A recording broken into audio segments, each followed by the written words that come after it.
So hello and welcome guys, आपका स्वागत है फिर से एक और नई वीडियो में। इस वीडियो के अंदर हम क्लास 12th अकाउंटेंसी का रेशो एनालिसिस वाला पूरा चैप्टर खत्म कर देंगे। इस वीडियो के अंदर मैं आपको सारे के सारे रेशोज पढ़ा दूंगा और उनको याद करने की टेक्निक भी बता दूंगा। सबसे पहले बच्चों का जो कंसर्न होता है इस चैप्टर के अंदर कि उनको ये रेशोज याद नहीं हो पाते, इतने सारे रेशोज हैं। तो मैं आपको ना हर रेशो का लॉजिक बताऊंगा कि ये रेशो क्यों एग्जिस्टेंस में आया, इसका काम क्या होता है और ये बनता कैसे है। तो फिर आप रेशो के नाम से उसका फॉर्मूला अपने आप से बना सकते हो। और मैं आपको ये श्योरिटी देता हूं कि इस वीडियो को पूरा देखने के बाद आपको सारे के सारे रेशोज अपने हाथ पर रट जाएंगे और दूसरी चीज आपको उसमें से एक भी याद नहीं करना पड़ेगा, सारे के सारे आप लॉजिक वाइज समझ जाओगे।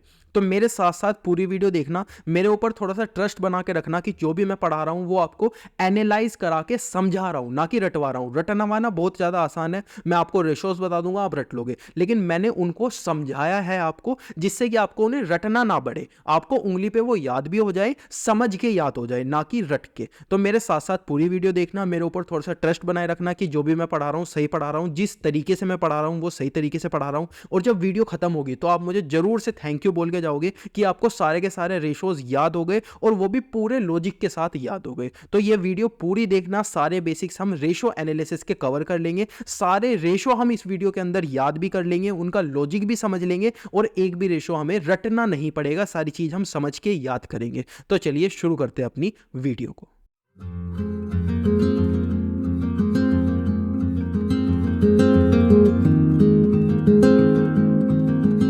तो टॉपिक 1 इस चैप्टर का हमारे पास आता है, what is the meaning of accounting ratio. Accounting ratio का एक्चुअल में मतलब क्या होता है। तो देखो एक एग्जांपल से समझते हैं। सपोज मैंने यहां पर लिखा डेप्थ टू इक्विटी रेशो। अब ना इसका फॉर्मूला लिखने से पहले मैं आपको यहाँ पर एक सिचुएशन समझाता हूँ। ये कंपनी है और ये यहाँ पर इसका शेयर होल्डर है। ये कंपनी है और ये क्या है, इसका शेयर होल्डर है। ठीक है, अब इस शेयर होल्डर को जानना है कि जो ये कंपनी है इसने कितना पैसा बाहर से लिया हुआ है, कितना पैसा इसने बाहर से लिया हुआ है, यानी कि बोरो किया हुआ है। बोरो फ्रॉम आउटसाइड, कितना पैसा इसने क्या किया हुआ है, बोरो किया हुआ है आउटसाइड से। सपोज जब कंपनी स्टार्ट हुई थी तो ये जो शेयर होल्डर है इसने 5 लाख रुपीस क्या किए थे, कंपनी में इन्वेस्ट किए थे। क्या किए थे, कंपनी में इन्वेस्ट किए थे। और अगर हम आज टोटल बोरोइंग्स देखें कंपनी की,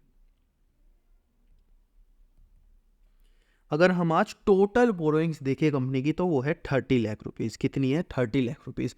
अब इसको जानना है कि कितने गुना पैसा कंपनी ने बोरो किया हुआ है। हाउ मच एक्स कंपनी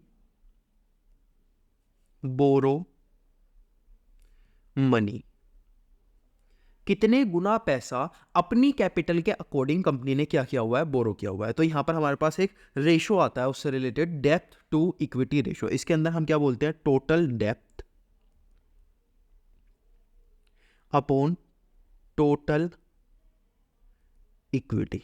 अब इसका मतलब क्या हुआ, टोटल डेप्थ का मतलब होता है यहां पर कि कितना पैसा टोटल कंपनी ने बोरो किया हुआ है। तो ऊपर हम क्या लिखते हैं, 30 लाख रुपीज, और नीचे हम क्या लिखते हैं, टोटल इक्विटी। टोटल इक्विटी यानी कि कितना इक्विटी से पैसा बोरो किया हुआ है। तो यहां पर हम लिखेंगे 5 लाख। तो यहां पर हमारा अमाउंट क्या आ जाएगा, 6 टाइम्स। यहां पर हमारा आंसर क्या आ जाएगा, 6 टाइम्स।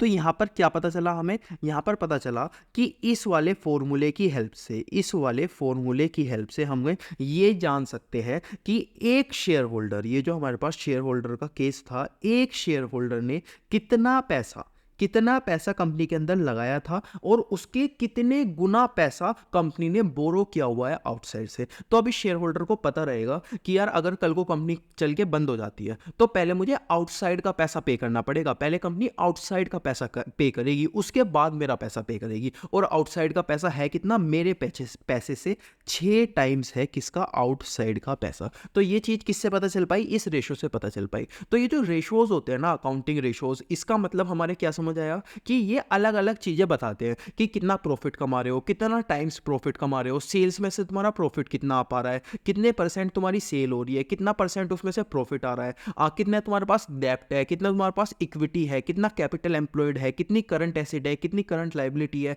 वर्किंग कैपिटल क्या है। ये सारी चीज़ अगर आपको जाननी है तो आप अकाउंटिंग रेशो की हेल्प से जान सकते हो। देखो जान तो आप आसानी से सकते हो, बुक्स में से देख के, है ना, किसी भी कंपनी की बुक उठाओ या फिर जो फाइनेंशियल रिपोर्ट्स है वो सारी उठाओ, उसमें से आपको पता चल जाएगा कि कैसे कैसे कंपनी के पास क्या क्या चीज़ें हैं। लेकिन इसकी हेल्प से आपको बहुत ज़्यादा आसानी हो जाती है जब आप फर्दर लेवल्स के ऊपर पढ़ते हो, अपने कॉलेज में पढ़ोगे या MBA में पढ़ोगे, अगर अच्छे कॉलेज में आप जाओगे तो वहाँ पर आपको पता चलेगा कि इन रेशोज़ का हेल्प बहुत ज़्यादा कंपनीज लेती है अपनी फर्दर प्लानिंग करने में। जैसे कि बायजूस है, बायजूस ने अपने रेशोज़ की हेल्प नहीं ली, इसीलिए आज उसकी बेकार हालत हो चुकी है। तो इस वजह से जो रेशोज़ की हेल्प लेके कंपनी काम करती है, उससे क्या होता है, कंपनी फर्दर ग्रो होती है, अच्छी प्लानिंग कर पाती है। तो ये तो हो गया कि रेशो का मतलब क्या होता है, एक्चुअल में अकाउंटिंग रेशो हम पढ़ते क्यों है, इनका मतलब क्या होता है। अब देखते हैं कि रेशोज कितने कितने टाइप के होते हैं। तो सबसे पहले हमारे पास दो टाइप के रेशोज आते हैं। सबसे पहला हमारे पास आता है ट्रेडिशनल रेशो, दूसरा हमारे पास आता है फंक्शनल रेशो। ट्रेडिशनल रेशो सबसे पहले हम देखते हैं कि क्या होता है। जो ट्रेडिशनल रेशो में 2 वेरिएबल्स होते हैं। अब ये वेरिएबल्स क्या होते हैं, देखो ये जो हमारा डेप्ट टू इक्विटी रेशो था, इसके अंदर 2 वेरिएबल थे, कौन सा, टोटल डेप्ट और टोटल इक्विटी। तो ये क्या थे, 2 वेरिएबल थे।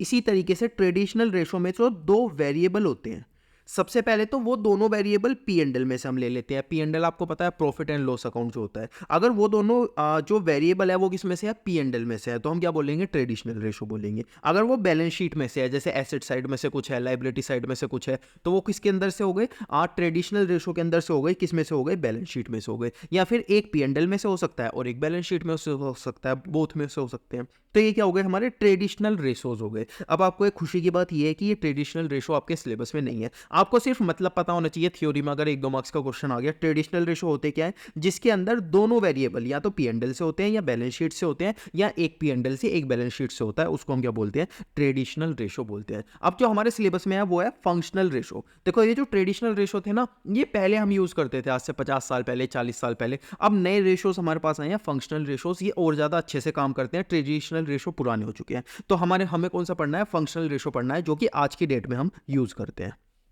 ठीक है, अभी जो फंक्शनल रेशो होते हैं ये 4 टाइप के होते हैं। सबसे पहला लिक्विडिटी रेशो, दूसरा सोल्वेंसी रेशो, तीसरा एक्टिविटी या फिर टर्नओवर रेशो, और चौथा प्रॉफिटेबिलिटी रेशो। देखो कंपनी के अंदर ना 4 मेजर चीज होती है जो कि किसी को भी जाननी चाहिए। सपोज आप किसी कंपनी के अंदर इन्वेस्ट करने वाले हो, तो आपको 4 मेजर चीज पता होनी चाहिए उस कंपनी के बारे में, जिससे कि आपको इन्वेस्ट करने में हेल्प हो, कि आपको पता चलेगा कि इन्वेस्टमेंट करना सही है कंपनी के अंदर या नहीं। तो सबसे पहली चीज उसके अंदर क्या होती है, लिक्विड फंड। लिक्विड फंड क्या होता है, कंपनी के पास कितना कैश है, कंपनी के पास कितनी वर्किंग कैपिटल है, कितनी करंट एसेट है, कितनी करंट लाइबिलिटी है, कितना कंपनी के पास बैंक में पैसा है, और कितना कंपनी कैश में सेल करती है।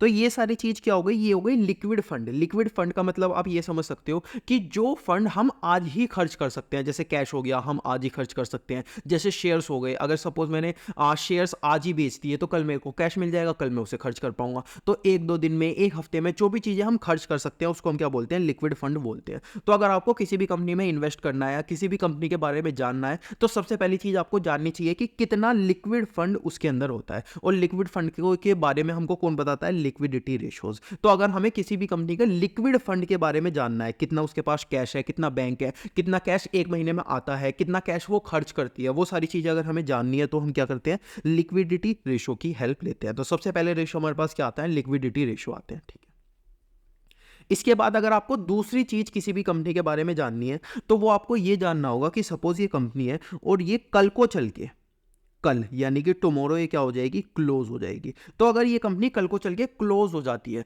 तो जो पैसा मैं इसके अंदर इन्वेस्ट करूंगा क्या वो मुझे वापस मिल पाएगा? ऐसा तो नहीं है कंपनी ने बहुत ज्यादा लोन ले रखा है, ऐसा तो नहीं है कंपनी ने बहुत ज्यादा पैसा बोरो कर रखा है। तो वो सारी चीजें हम किसके अंदर देखते हैं, सोल्वेंसी रेशो के अंदर देखते हैं। तो आपको ये पता होना चाहिए ना कंपनी के ऊपर कितना कर्जा है, कितना लोन लिया हुआ है, कितना लोन दिया हुआ है, वो सारी चीजें किसके अंदर आती है, सोल्वेंसी रेशो के अंदर आती है। मतलब अगर कल चल के कंपनी क्या हो जाएगी, बंद हो जाएगी, तो उस सारी चीजों के बारे में आप क्या जानना चाहते हो, या फिर कल को चल के कंपनी बंद होती है तो उसका क्या होगा, वो सारी चीजें आप किसके अंदर देखोगे, सोल्वेंसी रेशो के अंदर देखोगे। ठीक है, इसके बाद एक और सबसे इंपॉर्टेंट चीज़ आती है कि कंपनी एक्चुअल में सेल कितना करती है, जितना सेल होगा उतना ज़्यादा प्रॉफिट होगा। तो सेल के बारे में आपको जानना है तो कौन सा रेशो बताता है, एक्टिविटी, या फिर इसको हम क्या बोल सकते हैं, टर्नओवर रेशो भी हम बोल सकते हैं।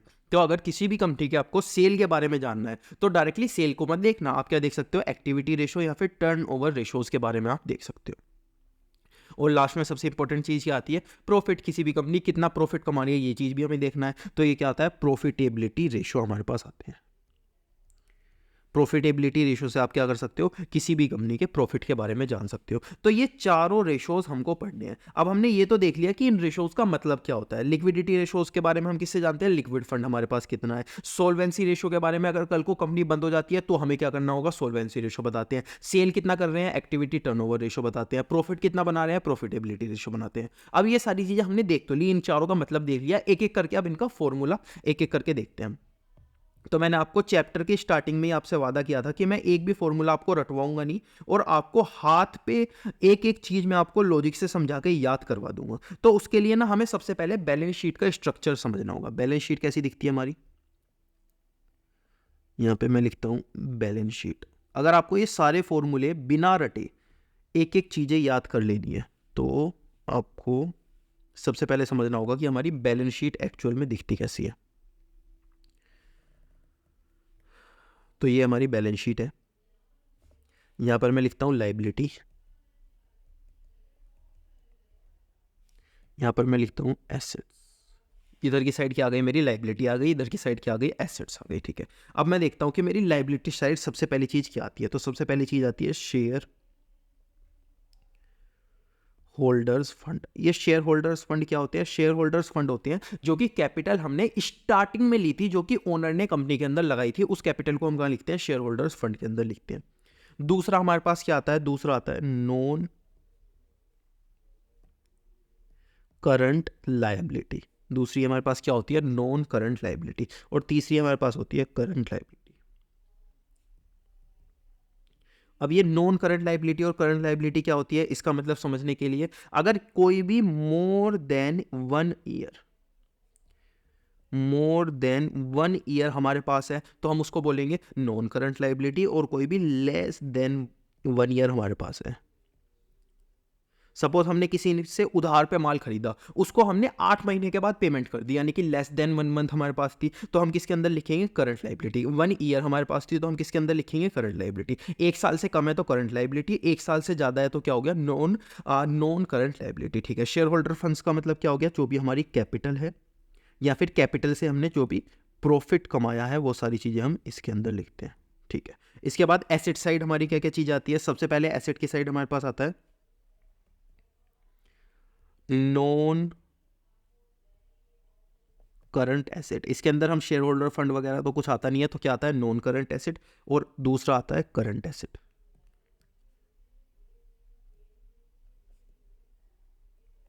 अब नॉन करंट एसेट और करंट एसेट का भी किसकी तरह है, बिल्कुल लायबिलिटी की तरह है। अगर मोर देन हमारे पास 1 साल है तो हम क्या बोलेंगे, नॉन करंट एसेट बोलेंगे। और अगर लेस देन 1 साल है, 1 साल से पहले हम उसको बेच रहे हैं या फिर हम उसका यूज़ ले रहे हैं, जैसे कि कैश तो हम 1 साल तक तो हार्डली रखते हैं, तो हम क्या करते रहते हैं, कैश का यूज़ लेते रहते हैं। तो ये सब क्या हो गई, हमारी बैलेंस शीट हो गई। इस तरीके से हमारी क्या बनती है, बैलेंस शीट बनती है। ये जो बैलेंस शीट है ना, ये आपको बहुत सारे क्वेश्चन बहुत ज़्यादा आसानी से सोल्व करने में बहुत ज़्यादा आपकी हेल्प करेगी। ठीक है, अब मैं इस बैलेंस शीट को यहाँ पर लिख देता हूँ, यहाँ पर बना देता हूँ।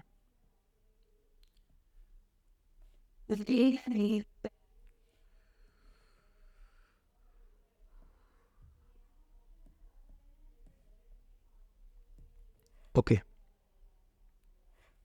अब यहां पर हम एक नया कॉन्सेप्ट समझते हैं, कौन सा, करंट एसेट या फिर current liability and quick asset. अब ये करंट एसेट और करंट लायबिलिटी और क्विक एसेट क्या है, उस चीज को हम देखते हैं। तो देखो, सबसे पहले जो जो हमने अभी तक समझा वो क्या क्या समझा कि ये होते हैं हमारे पास शेयर होल्डर फंड, ये नॉन करंट लाइबिलिटी, ये करंट लाइबिलिटी, ये होती है नॉन करंट एसेट, ये होती है करंट एसेट। ठीक है, अगर हमें करंट लाइबिलिटी के बारे में जानना है तो हमारे पास करंट लाइबिलिटी कहाँ पे आती है, यहाँ पर आती है। और अगर हमें करंट एसेट के बारे में जानना है तो करंट एसेट कहाँ पर आता है, यहाँ पर आता है। तो हमें दो चीज़ के बारे में जानना था, क्या क्या, करंट लाइबिलिटी और करंट एसेट, उसके बारे में हमें पता चल गया। करंट लाइबिलिटी ये हो गई हमारी, करंट एसेट ये हो गया हमारा। अब ये जो करंट एसेट होता है ना, ये दो चीज़ों में डिवाइड हो जाता है। दो चीजों में डिवाइड कैसे, देखो, एक तो होता है जो कि convert into cash so quickly, और take time to convert into cash. देखो, करंट एसेट के अंदर हमारे पास दो टाइप की चीज आती है। कौन सी आती है, दो टाइप की चीजें आती है। एक तो होता है जो कि हमारे कैश में तुरंत की तुरंत कन्वर्ट हो जाता है। सबसे पहली चीज हमारे पास आती है जो कि हमारे कैश में तुरंत की तुरंत कन्वर्ट हो जाती है, और दूसरी आती है जिसमें कि कैश में कन्वर्ट होने में थोड़ा सा टाइम लगता है। देखो, हाँ, सपोज मैं यहाँ पर एग्जाम्पल के लिए लिखता हूँ आपके, एडवांस टैक्स। अब देखो, सपोज आपको एडवांस टैक्स को कैश में कन्वर्ट करना है तो आप कर सकते हो। सपोज आपने चुटकी बजाई, क्या वो कैश में कन्वर्ट हो गया, नहीं होगा। वो कब कैश में कन्वर्ट होगा, जब आप साल के एंड में टैक्स को पेड करोगे। कब, जब आप साल के एंड में टैक्स को पेड करोगे। साल के एंड से पहले, टैक्स की पेमेंट से पहले आप उसे कन्वर्ट कर सकते हो कैश में, तो नहीं कन्वर्ट कर सकते। इसी तरीके से इन्वेंट्रीज, इन्वेंट्रीज यानी कि जो हमारे पास स्टॉक होता है माल का। अब ये इन्वेंट्रीज को आप कैश में पेमेंट, कैश में कन्वर्ट कर सकते हो जब तक आपके पास कस्टमर नहीं आएगा, आपकी इन्वेंट्रीज को नहीं खरीदेगा, जब तक वो कैश में कन्वर्ट कैसे हो जाएगी, हाँ, एक साल के अंदर हो जाएगी। एक साल के अंदर क्यों हो जाएगी, क्योंकि ये करंट एसेट के अंदर आती है। लेकिन एक साल के अंदर, एक महीने के अंदर, एक दिन के अंदर हो जाएगी, नहीं, जब तक नहीं होगी जब तक आपका कस्टमर आपके पास नहीं आएगा और ये चीज नहीं खरीद के जा पाएगा। इसी तरीके से प्रीपेड एक्सपेंसेस। अब ये जो प्रीपेड एक्सपेंसेस होते हैं, यानी कि आप क्या कर देते हो, पहले पेमेंट कर देते हो एक्सपेंसेस की। जैसे अगली साल का रेंट आपने इस साल दे दिया, तो सपोज आपको ये कैश में कन्वर्ट करना है, तो आप क्या करोगे, वापस रेंट मांगने जाओगे। ऐसे वापस रेंट नहीं मिलने वाला। तो ये क्या होगा, प्रीपेड एक्सपेंस भी आपका अपने आप से एकदम से कैश में कन्वर्ट नहीं होगा। लेकिन कुछ चीजें आपके पास ऐसे होती है, आप चुटकी बजाओगे कैश में कन्वर्ट हो जाएगी। जैसे कि आपके शेयर हो गए। सपोज आपने आज शेयर को सेल किया, कल को आपके पास पैसा आ जाएगा, आप बैंक में पैसा आ जाएगा। जो आपका कैश होता है, बैंक होता है, वो क्या होता है, वो तो ऑलरेडी कैश की फॉर्म में होता है। चुटकी बजाने की भी जरूरत नहीं है, वो तो ऑलरेडी कैश की फॉर्म में है। तो ये जो एसेट तुरंत की तुरंत कन्वर्ट हो जाते हैं, उसको हम क्या बोलते हैं, क्विक एसेट। इसको हम क्या बोलते हैं, क्विक एसिड बोलते हैं। क्विक एसिड कौन सा होता है, जो कि चुटकी बजाई कैश में कन्वर्ट, चुटकी बजाई कैश में कन्वर्ट। और जो कि चुटकी बजा के कैश में कन्वर्ट नहीं होते, जिनको थोड़ा सा टाइम चाहिए होता है, उसको हम कौन से देखते हैं, जैसे कि एडवांस टैक्स हो गया, इन्वेंट्री हो गया, प्रीपेड एक्सपेंस हो गया। इसका क्विक एसिड की तरह कोई भी नाम नहीं होता, बस इसके थोड़े एग्जाम्पल हमको देखने थे। तो अभी तक हमने बैलेंस शीट में क्या समझा, हमने ये 5 चीजें समझी। उसके अलावा हमने समझा कि करंट लाइबिलिटी क्या होती है, तो करंट लाइबिलिटी ये होती है। करंट एसिड क्या होता है, करंट एसिड ये होता है। करंट एसिड के अंदर दो चीज होती है, एक तो क्विक एसिड, चुटकी बजाई कैश में कन्वर्ट, और दूसरा कौन सा आता है, जैसे एडवांस टैक्स हो गया, इन्वेंट्री हो गया, प्रीपेड एक्सपेंस हो गया। ये कैसे होते हैं, ये थोड़ा सा टाइम लेते हैं क्या, कैश में कन्वर्ट होने के लिए। तो ये चीजें अभी तक हमने बैलेंस शीट के अंदर समझी, क्या करंट एसेट और लायबिलिटी क्या होती है और क्विक एसेट क्या होती है। अब अगली चीज देखते हैं। हाँ, ये मेरी बैलेंस शीट है।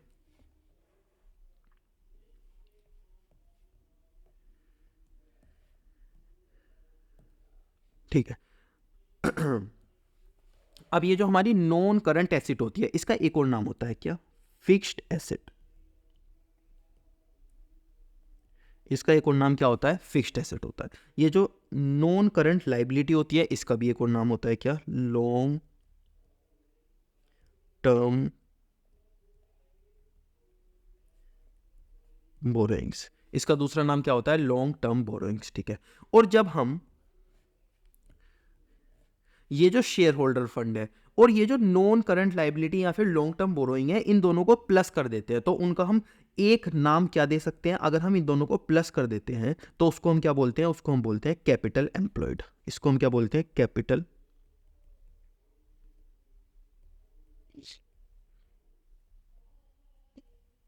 एम्प्लॉयड।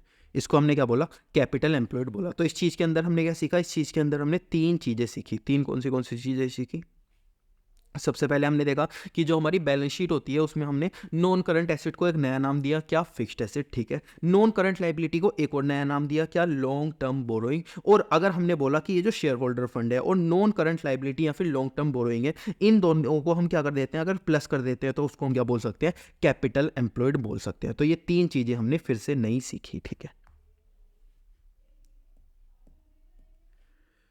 इसके बाद हमारे पास एक कॉन्सेप्ट आता है वर्किंग कैपिटल का। वर्किंग कैपिटल का मतलब क्या होता है, अगर हम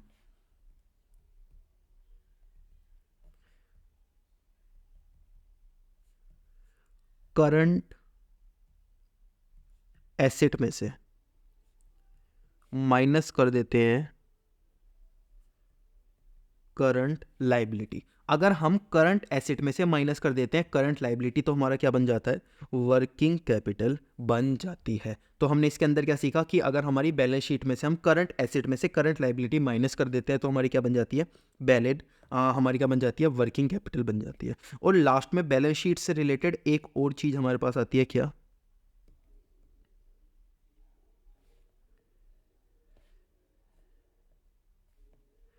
अगर मैं इस पूरे का नाम देना चाहूं तो मैं इसको क्या बोल सकता हूं, टोटल एसेट। अगर मैंने इन पूरे को प्लस कर दिया तो मैं क्या बोल सकता हूं, टोटल एसेट बोल सकता हूं। और अगर मैं इसका नाम देना चाहूं तो इसका तो ऑलरेडी नाम है, क्या, current liability.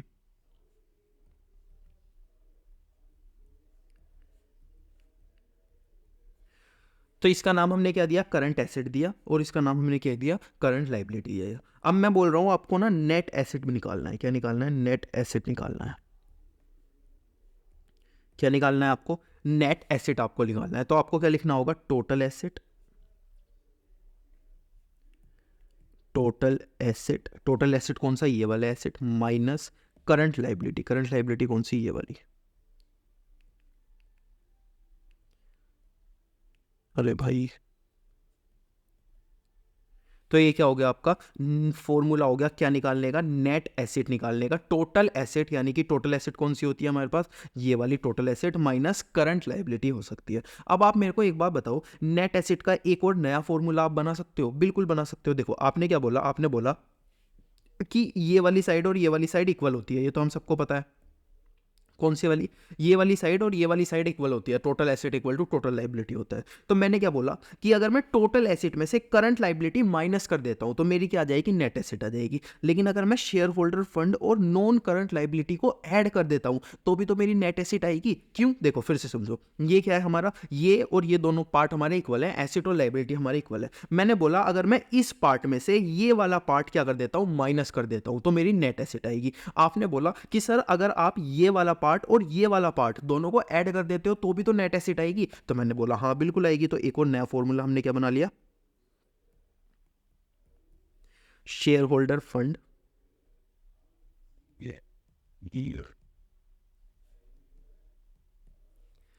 Plus non current liability. Non current liability को मैंने शॉर्ट में लिख दिया, चलो पूरे लिख देता हूं, नॉन करंट लायबिलिटी। तो ये क्या हो गया, हमारा एक नया फॉर्मूला हो गया, क्या निकालने का, नेट एसेट निकालने का। अब मेरे को एक बात और बता दो, क्या हमने इससे पहले ये चीज समझी थी, क्या हमने इससे पहले ये चीज समझी थी कि अगर हम इन दोनों को एक साथ बोलना चाहे, इन दोनों को, इसको ऐड कर दे किसमें, इसको, तो हमारा क्या आ जाएगा, कैपिटल एम्प्लॉयड आ जाएगा। तो इन दोनों को हम क्या बोलते हैं, कैपिटल एम्प्लॉयड बोलते हैं। तो हम क्या बोल सकते हैं, हम डायरेक्टली यहां पर क्या लिख सकते हैं, equal to capital employed.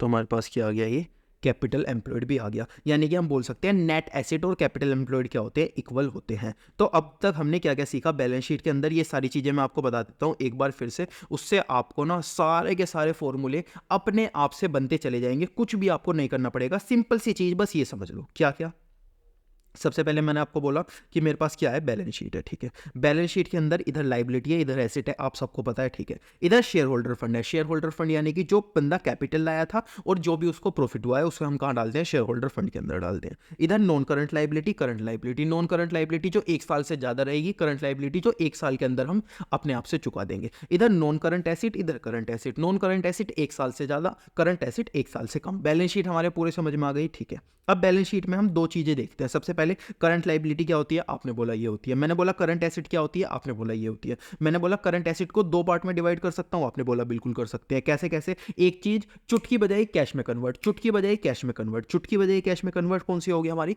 Current acid. लेकिन चुटकी बजाय कैश में कन्वर्ट नहीं हुआ, थोड़े टाइम बाद कैश में कन्वर्ट हुआ, 1 साल से अंदर हुआ। 1 साल से अंदर क्यों हुआ, क्योंकि हमारी करंट एसिड है। लेकिन थोड़े टाइम में हुआ, 1 महीने, 2 महीने, 3 महीने में हुआ, जैसे कि advance tax, inventories, prepaid expense. तो ये सारे क्या होते हैं, हमारे क्विक एसिड से दूसरे होते हैं। तो करंट एसिड को हमने 2 पार्ट में डिवाइड किया। एक तो जो चुटकी बजाय कैश में कन्वर्ट नहीं हुआ, चुटकी बजाय कैश में कन्वर्ट हुआ, उसको हमने बोला क्विक एसिड। अभी तक समझ में आ गया, बिल्कुल कुछ भी चीज याद करने की है ही नहीं।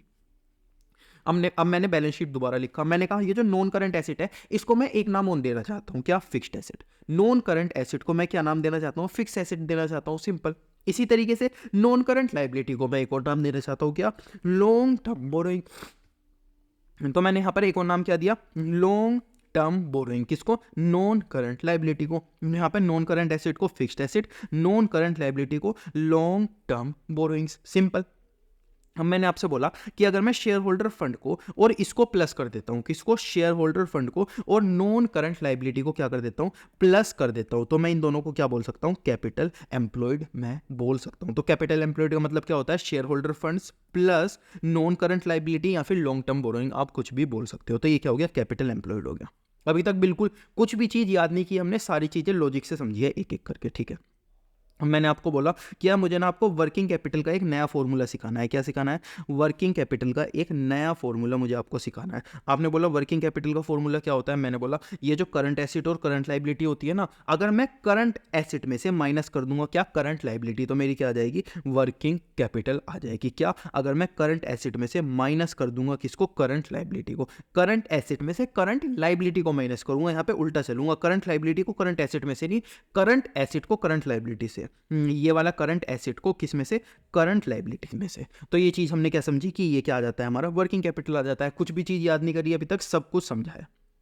अब लास्ट में हमारे पास एक छोटी सी चीज आती है, क्या, नेट एसेट। तो मैंने नेट एसेट निकालने का फॉर्मूला आपको क्या बताया, अगर ये जो हमारी टोटल एसेट है इसमें से मैं करंट लायबिलिटी को माइनस कर देता हूं, कौन सी, ये जो हमारी टोटल एसेट है इसमें से मैं करंट लायबिलिटी को माइनस कर देता हूं, तो उसको मैं क्या बोलूंगा, नेट एसेट। तो हमने क्या बोला, टोटल एसेट में से माइनस कर देते हैं करंट लायबिलिटी को, तो क्या हो जाएगा, नेट एसेट आ जाएगा। आपने बोला कि देखो सर ये और ये दोनों इक्वल है, मैंने बोला हाँ इक्वल तो है। तो आपने बोला इसमें से इसको माइनस क्यों करें, हम एक काम कर देते हैं, इसको और इसको प्लस कर देते हैं, तो भी हमारा क्या आ जाएगा, नेट एसेट आ जाएगा। तो मैंने बोला हाँ यार, शेयर होल्डर फंड और नॉन करंट लायबिलिटी यानी कि इसको और इसको आप प्लस कर देते हो तो भी तो आपकी बात वही आ जाएगी, क्या, इसमें से आपने माइनस कर दिया क्या, ये, तो आपकी क्या हो गई, नेट एसिड आ गई। और इसको आपने प्लस कर दिया तो भी आपकी क्या आ गई, नेट एसिड आ गई। आपने बोला कि यार सर एक बात और बताओ, कि आपने बताया था कि अगर हम इन दोनों को एक साथ लिखेंगे तो हम क्या बोलेंगे, कैपिटल एम्प्लॉयड बोलेंगे। हमने ऊपर सीखा भी है, अगर हम इन दोनों को, इसको प्लस इसको कर देते हैं तो हम क्या बोलते हैं, कैपिटल एम्प्लॉयड बोलते हैं। तो आपने बोला कि यार अगर हम इन दोनों को प्लस करके नेट एसिड निकाल रहे हैं, इसका मतलब नेट एसिड किसकी इक्वल हो गई, कैपिटल एम्प्लॉयड के। मैंने बोला हाँ यार ये भी कैपिटल एम्प्लॉयड के इक्वल हो गई। तो आपने ये क्या कर दिया, लॉजिक से आपने सारे फॉर्मूलेज बना दिए। अब ये लॉजिक से आपने कैसे फॉर्मूले बनाई, एक एक करके आप सारे फॉर्मूले देखते हैं। तो मैंने आपको वहां जाने से पहले बताया था कि हमें कौन कौन से फॉर्मूले पढ़ने हैं। ट्रेडिशनल रेशो हमें पढ़ना नहीं है, क्या पढ़ना है, फंक्शनल रेशो पढ़ना है। फंक्शनल रेशो के अंदर हमें 4 चीजें पढ़नी है, तो एक एक करके चारों चीजों को पढ़ते हैं। सबसे पहले पढ़ते हैं लिक्विडिटी रेशो। तो ये लिक्विडिटी रेशो के फॉर्मूले हमारे पास आते हैं। सबसे पहला फॉर्मूला हमारे पास आता है करंट रेशो। अब ये करंट रेशो क्या होता है, current asset upon current liability. क्या होता है, current asset upon current liability. ये नाम से आपको समझ में आ रहा होगा, आपकी जो हमने बैलेंस शीट बनाई थी, अगर मैं आपको यहाँ पर फिर से बनाकर दिखाऊं, अगर मेरे पास पेस्ट में होगी तो मैं आपको बता दूंगा, हाँ ये रहा। तो आपको करंट रेशो से समझ में क्या आ रहा है, करंट रेशो से आपको समझ में आ रहा है कि जितनी भी करंट की चीजें हमें ले लेनी है, तो करंट की चीजें क्या है, करंट एसेट है और करंट लायबिलिटी है। तो हमारा फॉर्मूला क्या बन गया, current asset upon current liability.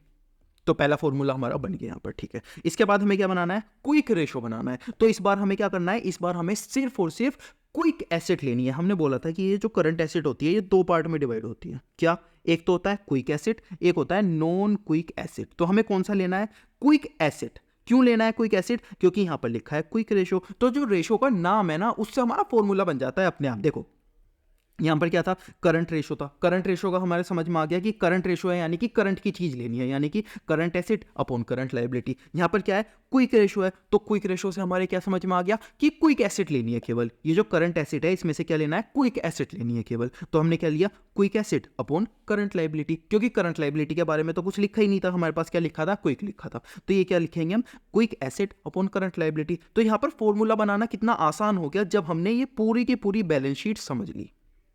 हमने क्या बना दिया, यहां पर लिक्विडिटी रेशो के फॉर्मूले बना दिए। कौन से फॉर्मूले है, करंट रेशो और क्विक रेशो। करंट रेशो हमने क्या बोला, current acid upon current liability. और क्विक रेशो हमने क्या बोला, क्योंकि क्विक है इसीलिए quick acid upon current liability. ये क्या बन गया, हमारा लिक्विडिटी रेशो का फॉर्मूला बन गया। तो हमें ये चार मेजरली रेशोस पढ़ने हैं। कौन से, सबसे पहले लिक्विडिटी रेशो पढ़ना है हमको। लिक्विडिटी रेशो हमने यहाँ पर पढ़ लिया। ये दोनों फॉर्मूले लिक्विडिटी रेशो के होते हैं, वो हमने देख लिए। अब हम क्या पढ़ेंगे, सोलवेंसी रेशो पढ़ेंगे। किसके लिए, अगर कल को कंपनी बंद हो जाती है तो हमारी कंपनी का क्या होगा, उसके लिए हम क्या पढ़ेंगे, सोलवेंसी रेशो पढ़ेंगे। तो सोलवेंसी रेशो के अंदर हम चलते हैं। सबसे पहले हमारे पास रेशो आता है डेप्थ टू इक्विटी रेशो। तो डेप्थ टू इक्विटी रेशो का फॉर्मूला क्या होता है, सबसे पहले हम क्या लिखेंगे, डेप्थ लिखेंगे। अगर आप बैलेंस शीट के अंदर जाओगे, जो मैंने आपको बैलेंस शीट बताई थी, बैलेंस शीट में इधर लेके आऊं क्या, ठीक है। तो सबसे पहले हमने क्या देखा था, बैलेंस शीट देखा था, जो कि मैंने आपको बताई थी बैलेंस शीट, ये रही। इस बैलेंस शीट के अंदर मैंने आपको क्या बताया था, मैंने आपको बताया था कि ये जो हमारा ये जो हमारी नॉन करंट लायबिलिटी होता है, इसको ही हम क्या बोलते हैं, लॉन्ग टर्म डेप्थ भी बोलते हैं। तो मैंने आपको यहां पर बताया है कि ये जो हमारे पास फॉर्मूला लिखा हुआ है, ये फॉर्मूला क्या लिखा हुआ है, डेप्थ टू इक्विटी रेशो। सबसे पहले हमें क्या लिखना है, लॉन्ग टर्म डेप्थ लिखना है। क्यों, क्योंकि यहां पर डेप्थ लिखा हुआ है। उसके बाद यहां पर लिखा हुआ है इक्विटी, तो हमें क्या लिखना है, इक्विटी। इक्विटी किसके अंदर आती है, शेयर होल्डर फंड्स के अंदर। शेयर होल्डर फंड्स कौन से होते हैं, जैसा कि मैंने आपको यहां पर बताया था, 1 सेकेंड, ये रहा। शेयर होल्डर फंड्स के अंदर क्या आता है, कैपिटल, और कैपिटल को ही हम क्या बोलते हैं, इक्विटी बोलते हैं। तो यहां पर हम क्या लिखेंगे, शेयर होल्डर्स फंड लिखेंगे। तो जो भी मैंने आपको बैलेंस शीट में बताया है, उसकी हेल्प से आप ये सारे फॉर्मूले बना सकते हो। तो सबसे पहला फॉर्मूला हमारे पास क्या आया, depth to equity ratio. Depth का मतलब क्या होता है, डेप्थ का मतलब लॉन्ग टर्म डेप्थ। उसके बाद हमने क्या बोला, हमने बोला कि ये जो हमारी इक्विटी है, इसका मतलब क्या होगा, ये जो इक्विटी है हम यहाँ पर लिख देंगे शेयर होल्डर फंड्स। तो सबसे पहले डेप्थ था, इसीलिए डेप्थ हमने ऊपर लिख दिया। इक्विटी था, इसीलिए हमने इक्विटी नीचे लिख दिया। तो ऊपर क्या आ गया हमारा, लॉन्ग टर्म डेप्थ, नीचे क्या आ गया हमारा, शेयर होल्डर्स फंड। इस तरीके से हमने ये वाला फॉर्मूला भी बना लिया। अब अगले फॉर्मूले की तरफ चलते हैं, क्या, डेप्थ टू कैपिटल एम्प्लॉयड रेशो। अभी आपको कैपिटल एम्प्लॉयड पता है, बिल्कुल आपको पता होगा, क्या, long term depth upon capital employed. अब ये कैपिटल एम्प्लॉयड क्या है, कैपिटल एम्प्लॉयड अगर आपको याद हो, जो मैंने आपको बताया था, ये मेरी बैलेंस शीट थी। मैंने आपको बोला था कि सबसे पहले आपको क्या लिखना है, डेप्थ लिखना है, क्योंकि इस फॉर्मूले के अंदर डेप्थ आता है। तो यहाँ पे क्या लिख दिया आपने, long term depth. Long term depth आपका कौन सा होता है, करंट एसिड को ही आप क्या बोल देते हो, long term depth. Current acid को ही आप क्या बोल देते हो, लॉन्ग टर्म डेप्थ बोल देते हो। और अगर इन दोनों को ऐड करते हो तो इसको क्या बोल देते हो आप, कैपिटल एम्प्लॉयड बोल देते हो। तो यहाँ पर आपका फॉर्मूला क्या बन गया, यहाँ पर आपके पास दो फॉर्मूले बन चुके हैं।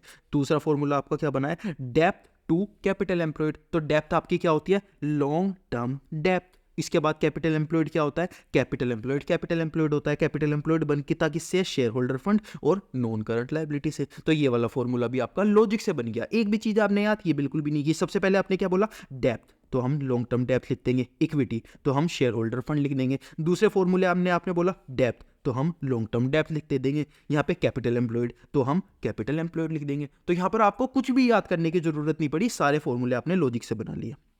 अब प्रोप्राइटरी रेशो क्या होता है? सबसे पहले प्रोप्राइटर कौन होता है? जो हमारा ओनर होता है वही हमारा प्रोप्राइटर होता है। अब हमें यहाँ पे बोला गया है प्रोप्राइटरी रेशो यानी कि हमारे ओनर का रेशो। तो ओनर का रेशो कौन सा होगा? सबसे पहले तो वो पैसा जो कि ओनर खुद लेकर आएगा। ओनर कौन सा लेकर आता है? Share holder fund. तो सबसे पहले हम क्या लिखेंगे? शेयर होल्डर फंड लिखेंगे। और ये जो कैपिटल एम्प्लॉयड हमने नीचे लिखा है, क्यों लिखा है? क्योंकि हमें पूरा का पूरा यहाँ पर इंक्लूड लेना है। क्या इंक्लूड लेना है? जिसके अंदर हमारा शेयर होल्डर फंड भी आ जाए, नॉन करंट लायबिलिटी भी आ जाए। तो हमने बोला कि देखो सबसे पहले ऊपर क्या लिखा है? प्रोप्राइटरी कौन होता है? हमारा ओनर होता है। ओनर कौन सा पैसा लेकर आता है? जो कि शेयर होल्डर फंड होता है। तो सबसे पहले ऊपर हमने शेयर होल्डर फंड लिख दिया। अब हमें इनका टोटल रेशो निकालना है। किसका? इन दोनों का रेशो निकालना है। तो हमने बोला share holder fund plus non current liability. क्यों लिखे? एक काम करते हैं, डायरेक्टली कैपिटल एम्प्लॉयड लिख देते हैं। तो हमने यहाँ क्या लिख दिया? प्रोप्राइटरी यानी कि ओनर का पैसा। तो सबसे पहले ऊपर लिखा शेयर होल्डर फंड और नीचे क्या लिख दिया? कैपिटल एम्प्लॉयड लिख दिया। तो प्रोप्राइटरी रेशो आपका हो गया share holder fund upon capital employed. कुछ भी चीज याद करनी पड़ी? नहीं, बिल्कुल लॉजिक से आपने समझ लिया।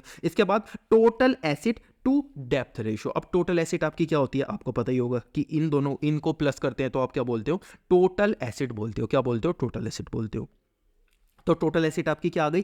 टोटल एसेट यहां पर आ गई। क्यों आ गई? क्योंकि यहां पर बोला है ना फॉर्मूले के अंदर टोटल एसेट, फॉर्मूले के नाम के अंदर बोला है। एग्जाम के अंदर आपको नाम दिया जाएगा, आपको ये फॉर्मूला बनाना है, वो मैं आपको लॉजिक से बता ही रहा हूं। सबसे पहले आपको क्या दिया जाएगा? टोटल एसेट दिया जाएगा। आप यहां लिख दोगे टोटल एसेट। नीचे दिया जाएगा डेप्थ हम क्या लिखते हैं? Long term depth. एक भी चीज याद करनी पड़ी, ये जो नाम है इसकी हेल्प से आप क्या बना पा रहे हो? ये पूरा फॉर्मूला बना पा रहे हो। कैसे? यहाँ पे बोला है टोटल एसेट, आपने बोला ठीक है टोटल एसेट मैंने यहाँ लिख दिया। यहाँ बोला है डेप्थ, आपने लॉन्ग टर्म डेप्थ यहाँ लिख दिया। लॉन्ग टर्म डेप्थ कौन सा होती है? लॉन्ग टर्म डेप्थ यानी कि non current liability. Non current liability का दूसरा नाम क्या होता है? Long term depth. हो गया ना? इसके बाद लास्ट फॉर्मूला हमारे पास आता है इंटरेस्ट कवरेज रेशो। ये बिल्कुल न्यू फॉर्मूला है। क्या? Net profit before interest and tax. Interest coverage ratio क्या होता है? सबसे पहले net profit before interest and tax upon interest on long term borrowing. Long term borrowing कौन सी होती है? ये वाली हमारी लॉन्ग टर्म बोरोइंग होती है, यानी कि नॉन करंट लायबिलिटी की यहां पर बात कर रहे हैं। तो ये पूरा का पूरा फॉर्मूला हमारा नया है। यहाँ पर आपको अपनी जादुई याद करने की ताकत थोड़ी सी दिखानी पड़ेगी। हालांकि आपके 95% फॉर्मूले लॉजिक से मैं बनवा दूंगा, लेकिन एक आधा फॉर्मूला तो याद भी करना पड़ेगा क्योंकि हमारा जो एजुकेशन सिस्टम है ना वो बौखलाया हुआ है थोड़ा सा। ठीक है, तो ये क्या हो गया हमारा? Interest coverage ratio. Interest coverage ratio का मतलब क्या होता है? सबसे पहले तो नेट प्रॉफिट। नेट प्रॉफिट जो आपने टोटल नेट प्रॉफिट कमाया है बिफोर इंटरेस्ट, अभी तक उसमें से आपने इंटरेस्ट भी नहीं दिया और टैक्स भी नहीं दिया, अपॉन इंटरेस्ट जो कि आप किस पे दोगे? Long term borrowing. जिस किस पे दोगे? लॉन्ग टर्म बोरोइंग पे। तो सबसे पहले तो आप क्या लिखोगे? Net profit before interest and tax upon interest on long term borrowing, यानी कि लॉन्ग टर्म बोरोइंग इसके ऊपर जो भी आप इंटरेस्ट दोगे। तो ये क्या हो गया? आपका इंटरेस्ट कवरेज रेशो हो गया। तो हमने सोल्वेंसी रेशो के सारे फॉर्मूले लॉजिक से बना लिए। सबसे पहले हमने क्या बोला? Depth equity ratio. अच्छा, सबसे पहले आपने डेप्थ लिखा हुआ है, लॉन्ग टर्म डेप्थ ऊपर लिख दूंगा। इक्विटी लिखा हुआ है तो शेयर होल्डर फंड नीचे लिख दूंगा। इसके बाद डेप्थ कैपिटल एम्प्लॉयड रेशो। तो सबसे पहले आपने डेप्थ लिखा हुआ है, लॉन्ग टर्म डेप्थ ऊपर लिख दूंगा। फिर कैपिटल एम्प्लॉयड लिखा हुआ है, कैपिटल एम्प्लॉयड नीचे लिख दूंगा। हो गया फॉर्मूला। प्रोप्राइटरी रेशो, प्रोप्राइटरी यानी कि ओनर, ओनर कौन सा पैसा लाएगा? शेयर होल्डर फंड लाएगा। इसके बाद नीचे कौन सा लिखूंगा? कैपिटल एम्प्लॉयड लिखूंगा। क्यों? क्योंकि मैं ये दोनों अलग अलग नहीं लिखना चाहता। अगर मैं इन दोनों को अलग अलग लिखना चाहूं कोई दिक्कत थोड़ी ना है। इन दोनों को ही तो हम प्लस करके क्या बोलते हैं? कैपिटल एम्प्लॉयड बोलते हैं। तो शेयर होल्डर फंड और नॉन करंट लायबिलिटी में अलग अलग नहीं लिखना चाहता, इसलिए कैपिटल एम्प्लॉयड लिख दिया। अलग अलग लिखना भी चाहूं कोई भी दिक्कत नहीं है, हम लिख सकते हैं।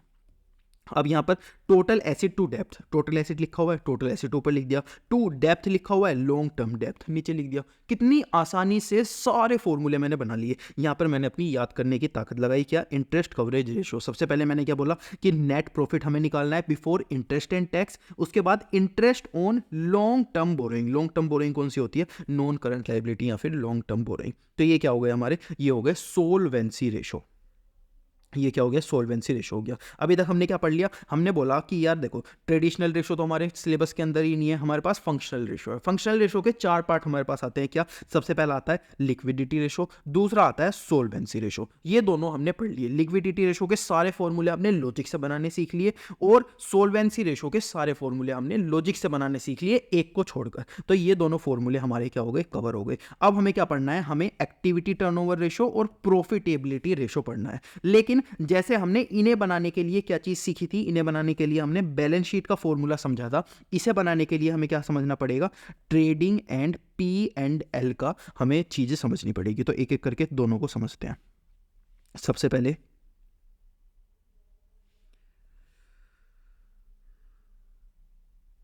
तो इसे बनाने के लिए हमने क्या समझा था, यहाँ पर बैलेंस शीट का पूरा फॉर्मेट समझा था कि बैलेंस शीट क्या होती है, उसके अंदर लॉन्ग टर्म डेप्ट क्या होता है, उसके अंदर फिक्स्ड एसेट क्या होती है, वर्किंग कैपिटल क्या होती है, नेट एसेट क्या होती है, कैपिटल एम्प्लॉयड क्या होता है, वो सारी चीज़ें हमने समझी थी। इसके अंदर हमें समझना पड़ेगा ट्रेडिंग अकाउंट क्या होता है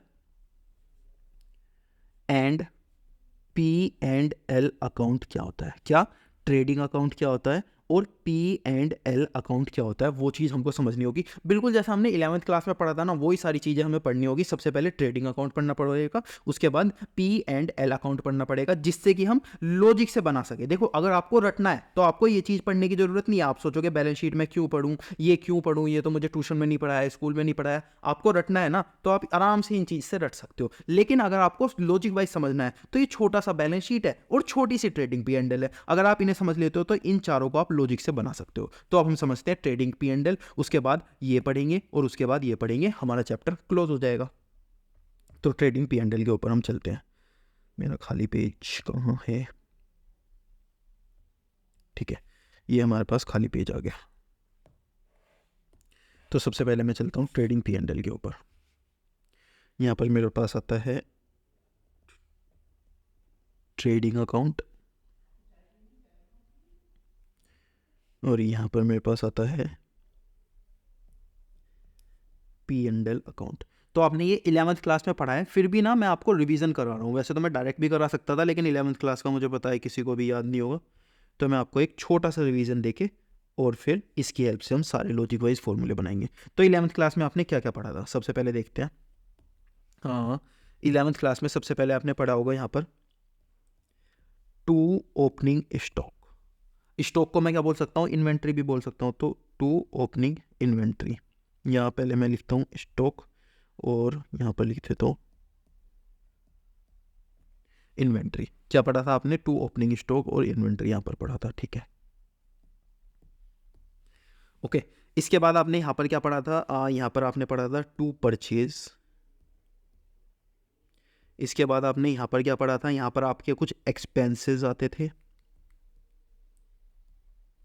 इसके बाद यहाँ पर आपकी आती थी बाय सेल। 11th क्लास में आपने ये पढ़ा हुआ है सारी चीज़, ठीक है। यहाँ पर ओपनिंग स्टॉक आता था, यहाँ परचेज आता था, यहाँ एक्सपेंसेस आती थी, यहाँ पर आपकी सेल आती थी और यहाँ पर आपका आता था बाय क्लोजिंग स्टॉक, या फिर आप क्या बोल सकते हो, इन्वेंट्री भी बोल सकते हो। स्टॉक को क्या बोल सकते हो, इन्वेंट्री भी बोल सकते हो। और यहाँ पर आपका क्या आता था, टू ग्रोस प्रॉफिट। आपका क्या आता था, ग्रोस प्रॉफिट। आप इसको टोटल करके लाते थे, क्या आता था आपका, ग्रोस प्रॉफिट यहाँ पर आता था। अब ये ग्रोस प्रॉफिट कहाँ चला जाता था, अगर आपको याद होगा तो आपको पता होगा कि ये जो ग्रोस प्रॉफिट था इसको हम P&L में ट्रांसफर कर देते थे। क्या ट्रांसफर कर देते थे, बाय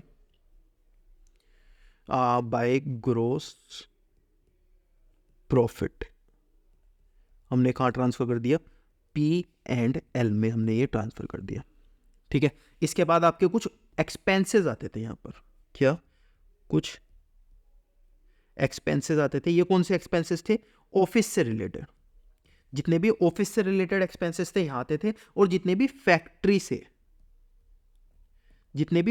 से रिलेटेड एक्सपेंसेस थे ऊपर आते थे। तो यहाँ पर ऑफिस से रिलेटेड एक्सपेंसेस आते थे। उसके बाद आपका यहाँ पर क्या आता था, नेट प्रॉफिट आता था।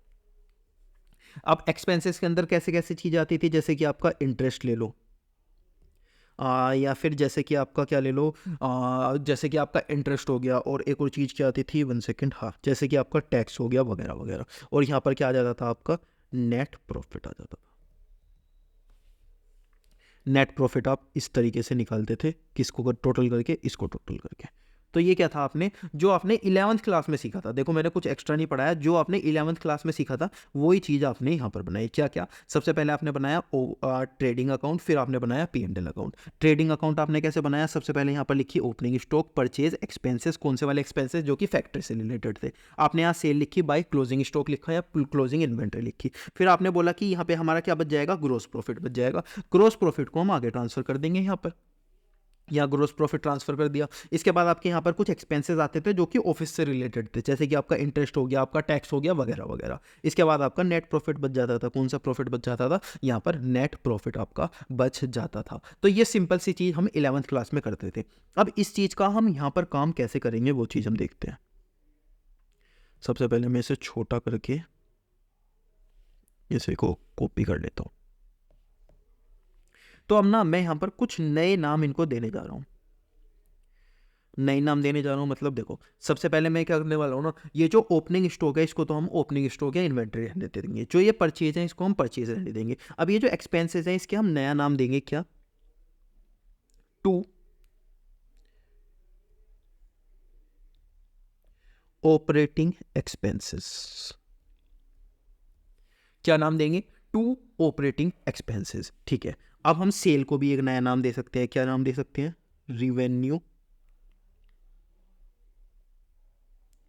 From operation. हमने क्या दिया है? सिर्फ नया नाम दिया है। सबसे पहले किसे दिया? ये जो एक्सपेंसेस थे हमारे फैक्ट्री के, इसे दिया ऑपरेटिंग एक्सपेंसेस, और सेल को दिया क्या? Revenue from operation. ठीक है। इसके बाद ये जो हमारे एक्सपेंसेस हैं, ये वाले जो हमारे एक्सपेंसेस है, इसको मैं क्या बोलने वाला हूँ? इसको मैं बोलने वाला हूँ टू एडमिनिस्ट्रेशन एक्सपेंसेस। इसको मैं क्या बोलने वाला हूँ? Administration expenses. मैं कुछ नहीं कर रहा, मैं सिर्फ नया नाम दे रहा हूँ इनको। इसको मैंने क्या दिया? रिवेन्यू फ्रॉम ऑपरेशन दिया। इसको क्या दिया? ऑपरेटिंग एक्सपेंसेस दिया। इसको क्या दिया?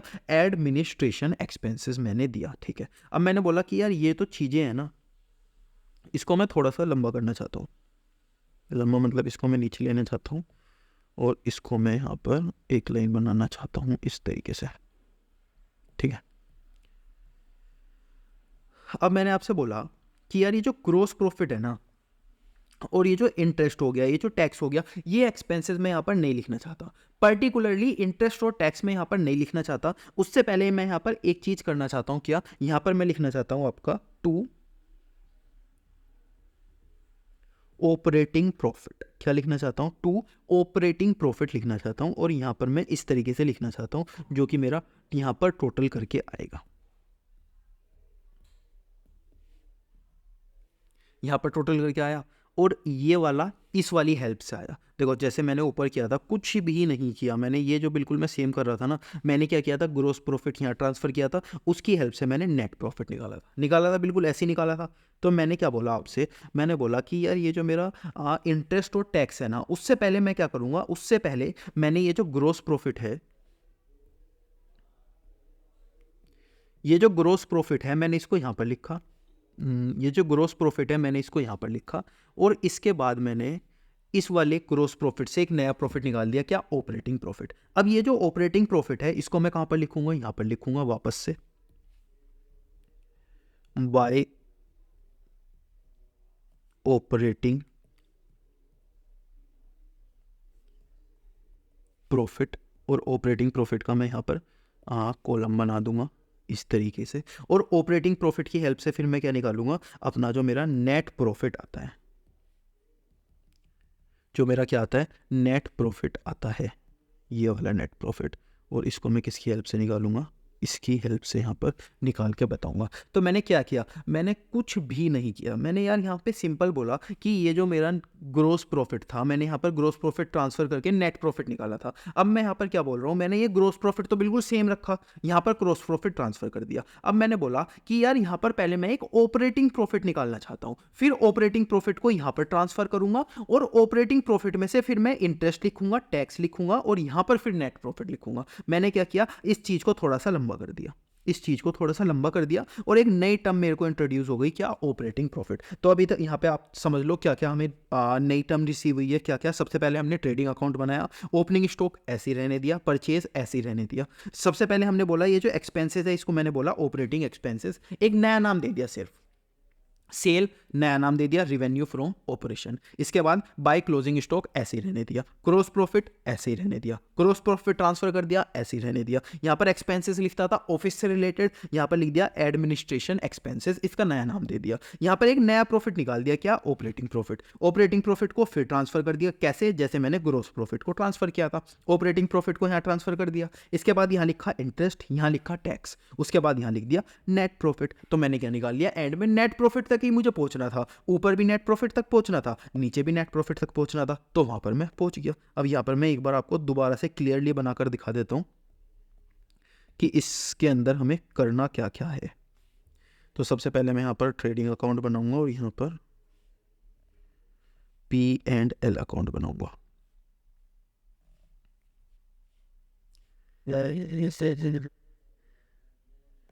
तो यहाँ पर हो गया आपका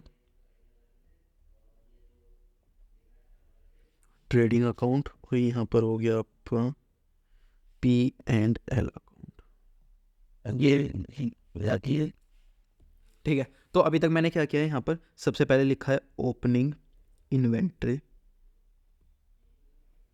फिर यहाँ पर लिखा है टू परचेज, फिर यहाँ पर लिखा है टू ऑपरेटिंग एक्सपेंसेस,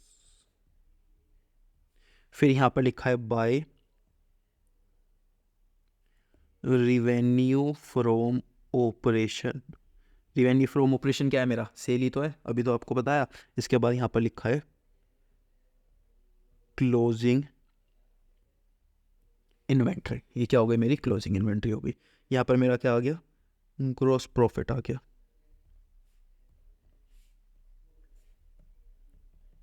अब ये ग्रॉस प्रॉफिट मैंने कहाँ ट्रांसफर कर दिया, बाय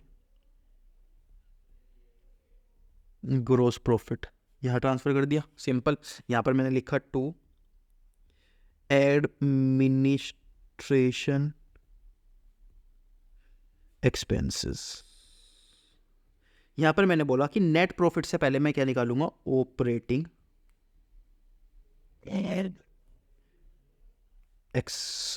ऑपरेटिंग प्रॉफिट में यहां पर निकालूंगा।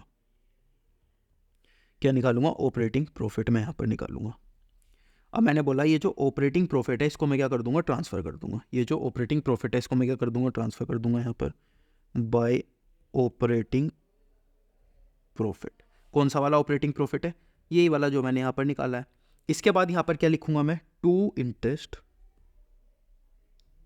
यहाँ पर लिखूंगा टू टैक्स और यहाँ पर लिखूंगा टू नेट प्रॉफिट। तो ये क्या आ गया हमारा, इस तरीके से। बस इतनी चीज मुझे आपको सिखानी थी। क्या किया हमने, जो हम ट्रेडिंग और P&L बनाते थे ना 11th क्लास में, उसी चीज़ को तो हमने यहाँ पर बना के दिखाया है। इतनी सी चीज़ मुझे आपको सिखानी थी। क्या क्या सिखाना था, ट्रेडिंग अकाउंट। ट्रेडिंग अकाउंट हम कैसे बनाते थे, ओपनिंग इन्वेंट्री लिखते थे, परचेज लिखते थे, क्लोजिंग इन्वेंट्री लिखते थे, और फैक्ट्री से रिलेटेड एक्सपेंस लिखते थे, यहाँ पर सेल लिखते थे, यहाँ पर ग्रॉस प्रॉफिट लिखते थे, ये ग्रॉस प्रॉफिट यहाँ चला जाता था, एडमिनिस्ट्रेशन एक्सपेंसेस लिखते थे। अब सिर्फ एक नई टर्म मैंने यहाँ पर डाल दी, ऑपरेटिंग प्रॉफिट। ऑपरेटिंग प्रॉफिट को फिर मैं यहाँ लिखूंगा, फिर जो भी इंटरेस्ट और टैक्स का एक्सपेंस है यहाँ लिख दूंगा और नेट प्रॉफिट आ जाएगा। उसके हम क्या नहीं लिखते थे, ये नहीं लिखते थे और ये नहीं लिखते थे। बात तो हमारी सेम ही आती थी, यहाँ पर नेट प्रॉफिट आता था और ग्रॉस प्रॉफिट से। अब क्या आएगा, ग्रॉस प्रॉफिट से सबसे पहले हम ऑपरेटिंग पे जाएंगे, ऑपरेटिंग से यहाँ जाएंगे, यहाँ से नेट प्रॉफिट पे जाएंगे। तो इस तरीके से हमारा क्या बन जाएगा, ट्रेडिंग और P&L अकाउंट बन जाएगा। तो ये चीज आपको समझ में आ गई। इसको मैं कॉपी करके यहाँ पेस्ट कर देता हूँ, ठीक है।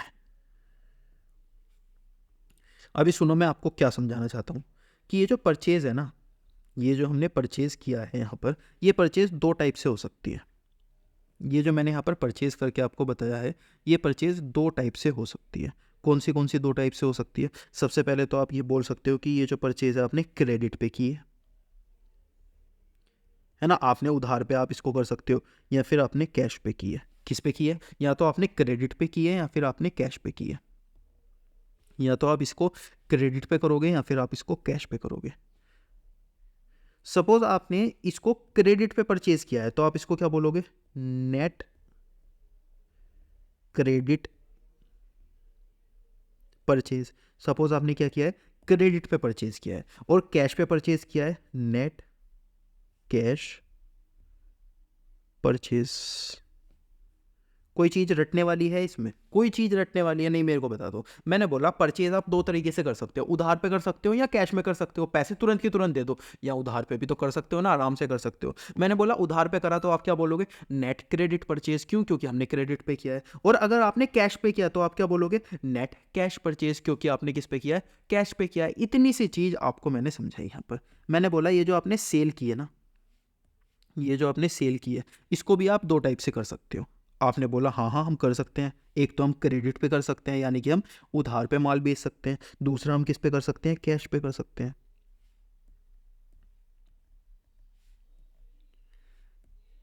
क्रेडिट पे कर सकते हैं और कैश पे कर सकते हैं। क्रेडिट पे कर सकते हैं और कैश पे कर सकते हैं। मैंने बोला अगर आपने क्रेडिट पे किया, आप उसको क्या बोलोगे? Net credit revenue from operation. यहाँ क्या बोलोगे? Net cash revenue from operation. मतलब कोई चीज़ यहाँ पे रटने वाली हो तो मेरे को बता दो। मैंने आपको क्या बोला? मैंने आपको सिर्फ इतनी सी चीज़ यहाँ पर समझाई। क्या क्या समझाया? मैंने आपसे बोला कि यार आप ना ये जो परचेज और सेल है, ये आप दो तरीके से कर सकते हो। क्या? एक तो क्रेडिट उधार पे और एक कैश पे। अगर आपने सपोज यहाँ पर परचेज किया है, किस पे? क्रेडिट पे परचेज किया है, तो आप क्या बोलोगे? Net credit purchase. आपने परचेज किया है कैश पे, तो आप क्या बोलोगे? Net cash purchase. कुछ चीज़ रटने वाली है। यहाँ मैंने बोला सेल भी आप दो तरीके से कर सकते हो, क्रेडिट से और कैश से। अगर आपने क्रेडिट से सेल किया है तो net credit revenue from operation, net cash revenue from operation. सिर्फ क्या निकालना है? नेट क्रेडिट क्रेडिट से किया है, नेट कैश कैश से किया है, नेट क्रेडिट क्रेडिट से किया है, नेट कैश कैश से किया है। तो ये चीज हमने यहां पर समझ ली। ठीक है, ओके। इसके बाद ये जो नेट प्रॉफिट है, हम इसका लास्ट में क्या करेंगे? ये जो मेरे पास नेट प्रॉफिट बचा, हम इसका लास्ट में क्या करेंगे? हाँ, ये जो मेरे पास नेट प्रॉफिट बचा, इसका हम लास्ट में क्या करेंगे? देखो, सबसे पहले तो हमें इसमें से क्या करना पड़ेगा? हमें इसमें से देना पड़ेगा आपका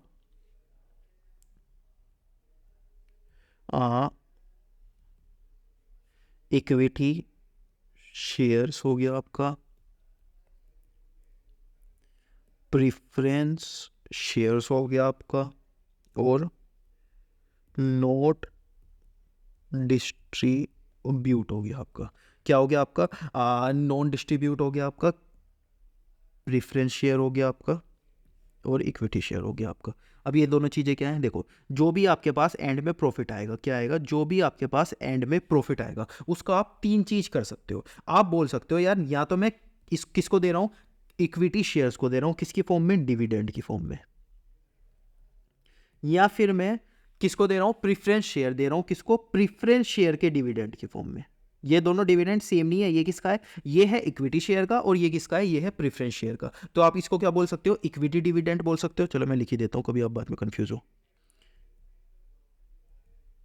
equity dividend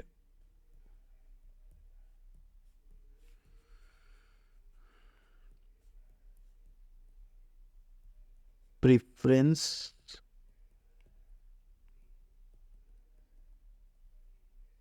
dividend.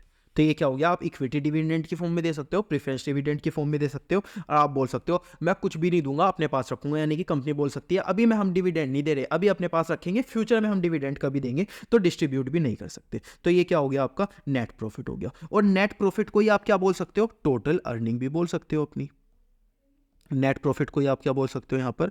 Total earning भी बोल सकते हो अपनी। ये जो नेट प्रॉफिट है, कंपनी ने टोटल पैसा कितना कमाया है? इतना पैसे ही तो कंपनी ने कमाया है। टोटल कितना? इतना ही तो कमाया है। तो इसको हम क्या बोल सकते हैं? टोटल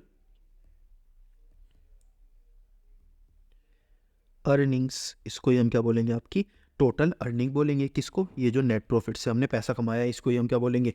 टोटल अर्निंग बोलेंगे। या फिर अगर हम इन तीनों को प्लस कर देंगे तो भी हमारी क्या आ जाएगी? टोटल अर्निंग आ जाएगी। सिंपल सी बात है। तो ये चीज़ हमने यहाँ पर समझी। ठीक है। अभी आपको लग रहा होगा कि यार ये क्या होता जा रहा है, इतना हैवी होता जा रहा है, पर मैं सच्ची में बता रहा हूँ, ये जो लॉजिक से आपको समझाया ना, अभी मैं एक चीज़ और समझा दूँ, उसके बाद पूरा आपको रिवाइज कराऊंगा। आप बोलोगे यार इतना आसान था क्या? मैं सोच रहा हूँ कि क्या क्या होता जा रहा है यहाँ पर, इतना आसान था क्या? अभी मैं यहाँ पर एक ट्रेडिंग अकाउंट आपको बना देता हूँ आपके लिए। सपोज मैंने हाँ ये वाला ट्रेडिंग अकाउंट ले लिया, यहाँ पर कॉपी कर लिया। ये ना मैंने बहुत रिसर्च की, मैंने कहा यार ये फॉर्मूले ना बच्चा कितना भी याद कर ले, रट्टू तोता तो याद कर लेगा लेकिन लॉजिक वाले बच्चे नहीं समझ पाएंगे, तो मैंने बहुत रिसर्च करके ये चीज़ें आपके लिए बनाई है। तो सबसे पहले यहाँ पर हमने ये 3 लिखा और यहाँ पर हमने ये लिखा, ठीक है। लास्ट में एक चीज़ हमारे पास बची, क्या? Cost of good sold. Cost of good sold, आपने पहले भी ये वर्ड सुना ही होगा, कॉस्ट ऑफ गुड सोल्ड। तो कॉस्ट ऑफ गुड सोल्ड का ये एक नया नाम मैं आपको दे देता हूँ, क्या? Cost of revenue from operation, ठीक है। तो कॉस्ट ऑफ गुड सोल्ड का अगर आपको 11th में याद होगा तो पक्का आपने ये सुना होगा, और याद नहीं है तो मैं आपको इसका फॉर्मूला बताता हूँ। कॉस्ट ऑफ गुड सोल्ड का फॉर्मूला क्या होता है? आपका opening inventory plus purchase plus operating expenses, इन तीनों को मैं नंबर 1 नाम दे देता हूँ, और इसको मैं क्या बोल देता हूँ? क्लोजिंग इन्वेंट्री को नंबर 2 नाम दे देता हूँ। तो अगर आप ओपनिंग इन्वेंट्री को प्लस करते हो, परचेज को प्लस करते हो और ऑपरेटिंग एक्सपेंसेस को प्लस कर देते हो, तो यानी कि आप यहाँ पे क्या लिख देते हो? 1 नंबर में यहाँ पर लिख सकता हूँ। क्यों? क्योंकि मैंने इसको 1 नाम दे दिया। अगर मैं यहाँ पर क्लोजिंग इन्वेंट्री आपका लिखता हूँ तो मैं इसको यहाँ पे क्या लिख सकता हूँ? 2 लिख सकता हूँ, क्योंकि मैंने आपको 2 नाम दे दिया। तो अगर आप 1 में से 2 को माइनस करते हो तो आपके पास क्या आ जाता है? कॉस्ट ऑफ गुड सोल्ड या फिर cost of revenue from operation आ जाती है। क्या? कॉस्ट ऑफ गुड सोल्ड या फिर cost of revenue from operation आपके पास आ जाती है। तो ये एक छोटी सी चीज़ मैंने आपको और समझाई। क्या? अगर आपको कॉस्ट ऑफ गुड सोल्ड या cost of revenue from operation आपको निकालना है तो आप क्या निकालोगे? Opening inventory plus purchase plus operating expenses, इसको मैंने नंबर 1 नाम दे दिया, माइनस क्लोजिंग इन्वेंट्री। तो इन तीनों को प्लस करके मैंने यहाँ पर लिख दिया माइनस क्लोजिंग इन्वेंट्री, यानी कि नंबर 2 मैंने यहाँ पर लिख दिया। तो ये क्या हो गया? मेरा closing cost of good sold का फॉर्मूला हो गया। अब इसको पूरे के पूरे को हम सोल्व करते हैं। मैं अपने कैमरे को रिसेट करता हूँ, उसके बाद इस पूरे के पूरे को हम रिवाइज करते हैं और आपको मैं ये यहाँ के यहीं याद भी करवा देता हूँ। तो हमने ये स्टार्ट कहाँ से किया था? ट्रेडिंग P&L से हमने सबसे पहले स्टार्ट किया था, ठीक है। सबसे पहले मुझे बताओ 11th क्लास में आपने पढ़ाई की थी? तो नहीं की, कोई दिक्कत नहीं है, मैंने आपको यहाँ पर समझाया। क्या? सबसे पहले हमारे पास आता है ट्रेडिंग P&L अकाउंट, ट्रेडिंग ऊपर P&L नीचे, ठीक है। सबसे पहले हम क्या लिखते हैं 11th क्लास में? ओपनिंग इन्वेंट्री यहाँ लिखते थे, परचेज यहाँ लिखते थे, ओपनिंग इन्वेंट्री परचेज, एक्सपेंसेस जो भी फैक्ट्री से रिलेटेड होता था, सेल्स यहाँ पे लिख देते, क्लोजिंग इन्वेंट्री यहाँ पर लिखते थे। हमारे पास बैलेंस बचता था क्या? Gross profit. ग्रोस प्रॉफिट को हम यहाँ ट्रांसफर कर देते थे, किसके नाम से? ग्रोस प्रॉफिट के नाम से। यहाँ पर हम लिखते थे एक्सपेंसेस जो भी ऑफिस से रिलेटेड थे, इसके बाद लिखते थे इंटरेस्ट, इसके बाद लिखते थे टैक्स, उसके बाद हमारे पास आता था नेट प्रॉफिट। तो ये हम क्या करते थे? 11th क्लास में करते थे। अब मैंने क्या किया? मैंने इसको थोड़ा सा फैलाया, यानी कि बाइफरकेट किया। सबसे पहले मैंने यहाँ पर लिखा आपका ट्रेडिंग अकाउंट। क्या लिखा? ओपनिंग स्टॉक, थोड़ा मैनेज कर लेना, छोटा दिख रहा होगा। ट्रेडिंग अकाउंट, ओपनिंग इन्वेंट्री को ऐसे ही रहने दिया, परचेज को ऐसे ही रहने दिया, क्लोजिंग इन्वेंट्री को ऐसे ही रहने दिया। और ये जो एक्सपेंसेस था इसको मुझे एक नया नाम देना था। क्या? Operating expenses. अभी आपको सही दिख रहा होगा, ये जो एक्सपेंसेस था मुझे इसे नया नाम देना था। क्या? Operating expenses. ये जो सेल था इसको भी नया नाम देना था, रिवेन्यू फ्रॉम ऑपरेशन। और ये क्लोजिंग इन्वेंट्री, ओपनिंग स्टॉक, ये परचेज, ये मैंने सेम रहने दिया। यहाँ पर भी मुझे क्या मिल गया? ग्रोस प्रॉफिट, जैसे कि ऊपर मिलता था। ग्रोस प्रॉफिट को मैंने यहाँ पर ट्रांसफर किया, यहाँ पर आ गया। मैंने बोला ये जो ऑफिस के एक्सपेंसेस थे इसको मुझे नया नाम देना था टू एडमिनिस्ट्रेशन एक्सपेंसेस। अब मैंने बोला कि यार ये जो इंटरेस्ट और टैक्स को माइनस करने से पहले मैं एक प्रॉफिट निकालना चाहता हूँ, ये मेरा प्रॉफिट का नाम होगा ऑपरेटिंग प्रॉफिट। फिर मैंने बोला यहाँ पर ऑपरेटिंग प्रॉफिट आ गया, इसकी हेल्प से ऑपरेटिंग प्रॉफिट यहाँ पर ट्रांसफर हो गया। फिर मैंने क्या किया? इंटरेस्ट और टैक्स को माइनस किया, फिर मेरे पास आ गया नेट प्रॉफिट। तो पहले की तरह ही मैंने बिल्कुल सेम चीज यहाँ पर की। यहाँ पर एक ऑपरेटिंग प्रॉफिट का कॉलम मैंने एक्स्ट्रा डाल दिया। अगर मैं इसको ना डालता तो भी मेरा कोई फर्क तो नहीं पड़ने वाला नहीं था, लेकिन हमें रेशो में इसकी चाहिएगी, हेल्प चाहिएगी, इसीलिए मैंने यहाँ क्या डाल दिया? ऑपरेटिंग प्रॉफिट का यहाँ पर एक वो डाल दिया। मैंने आपको दोबारा से लिखकर भी बता दिया। क्या? ट्रेडिंग अकाउंट मैंने लिखा, operating inventory, purchase, operating expenses, जितने भी फैक्ट्री के एक्सपेंसेस थे ऑपरेटिंग एक्सपेंसेस मैंने उनको बोल दिया। सेल्स को क्या बोला? Revenue from operation, closing inventory और ग्रोस प्रॉफिट। ग्रोस प्रॉफिट को यहां ट्रांसफर कर दिया। एडमिनिस्ट्रेशन एक्सपेंसेस क्या आ गया मेरा? ऑपरेटिंग प्रॉफिट आ गया। ऑपरेटिंग प्रॉफिट को मैंने यहां ट्रांसफर कर दिया। इंटरेस्ट और टैक्स को माइनस किया, नेट प्रॉफिट आ गया। बिल्कुल सेम जैसे हमने किया था ऐसे ही कर दिया। हमने यहां पर कुछ भी नया नहीं सीखा। अब मैंने आपको बताया कि यार ये जो आप परचेज हो ना, 2 चीज से कर सकते हो, या तो उधार पे या फिर कैश पे। उधार पे क्या है? Net credit purchase. कैश पे क्या है? Net cash purchase. इसी तरीके से सेल है, 2 तरीके से आप कर सकते हो। क्रेडिट या कैश। तो यहाँ पे क्या लिखोगे, net credit revenue from operation या फिर net cash revenue from operation. कुछ नहीं, net credit net cash, credit पे क्या है नेट क्रेडिट, कैश पे क्या है नेट कैश। इसी तरीके से आपका क्लोजिंग इन्वेंट्री यहाँ पर आ गया, ग्रोस प्रॉफिट यहाँ पर आ गया, बिल्कुल सेम जैसे चल रहा था। Gross profit, administration expense, operating profit, interest minus किया, टैक्स माइनस किया, नेट प्रॉफिट आ गया। मैंने बोला ये जो प्रॉफिट आया लास्ट में, कंपनी इसका क्या कर सकती है, या तो प्रेफरेंस डिविडेंड दे सकती है, या फिर इक्विटी शेयर्स को डिविडेंड दे सकती है, क्या इक्विटी डिविडेंड, या फिर कंपनी बोलेगी मैं नहीं कर रही भाई किसी को भी डिस्ट्रीब्यूट, अपने पास रखूंगी, जब मेरा मन करेगा जब दूंगी डिविडेंड, अभी के लिए मैं डिविडेंड नहीं दे रही। इसका मतलब नोट डिस्ट्रीब्यूट भी वो कर सकती है। इसका मतलब यही नेट प्रॉफिट हमारी क्या बन जाती है, टोटल अर्निंग भी बन जाती है। कंपनी ने टोटल अर्निंग कितनी की है, इसी नेट प्रॉफिट की हेल्प से टोटल अर्निंग की है। ये क्या है, नोट डिस्ट्रीब्यूट। अगर नोट डिस्ट्रीब्यूट किया है तो माइनस, प्लस ये जितना भी नोट डिस्ट्रीब्यूट किया है वो, और इक्विटी डिविडेंड दिया है प्लस, और प्रेफरेंस डिविडेंड दिया है प्लस, वो उसको ही हम क्या बोल देते हैं, टोटल अर्निंग भी बोल सकते हैं। तो ये चीज़ हमने यहाँ पर सीख ली, कुछ नहीं सीखा, सारी चीज़ हमने लॉजिक से सीखी। और एक लास्ट में मैंने आपको बताया कि कॉस्ट ऑफ गुड सोल्ड आपको फॉर्मूला कभी कभी आ सकता है, cost of revenue from operation भी हम इसको बोल सकते हैं। दो नाम हम इसको दे सकते हैं, कॉस्ट ऑफ गुड सोल्ड या फिर cost of revenue from operation.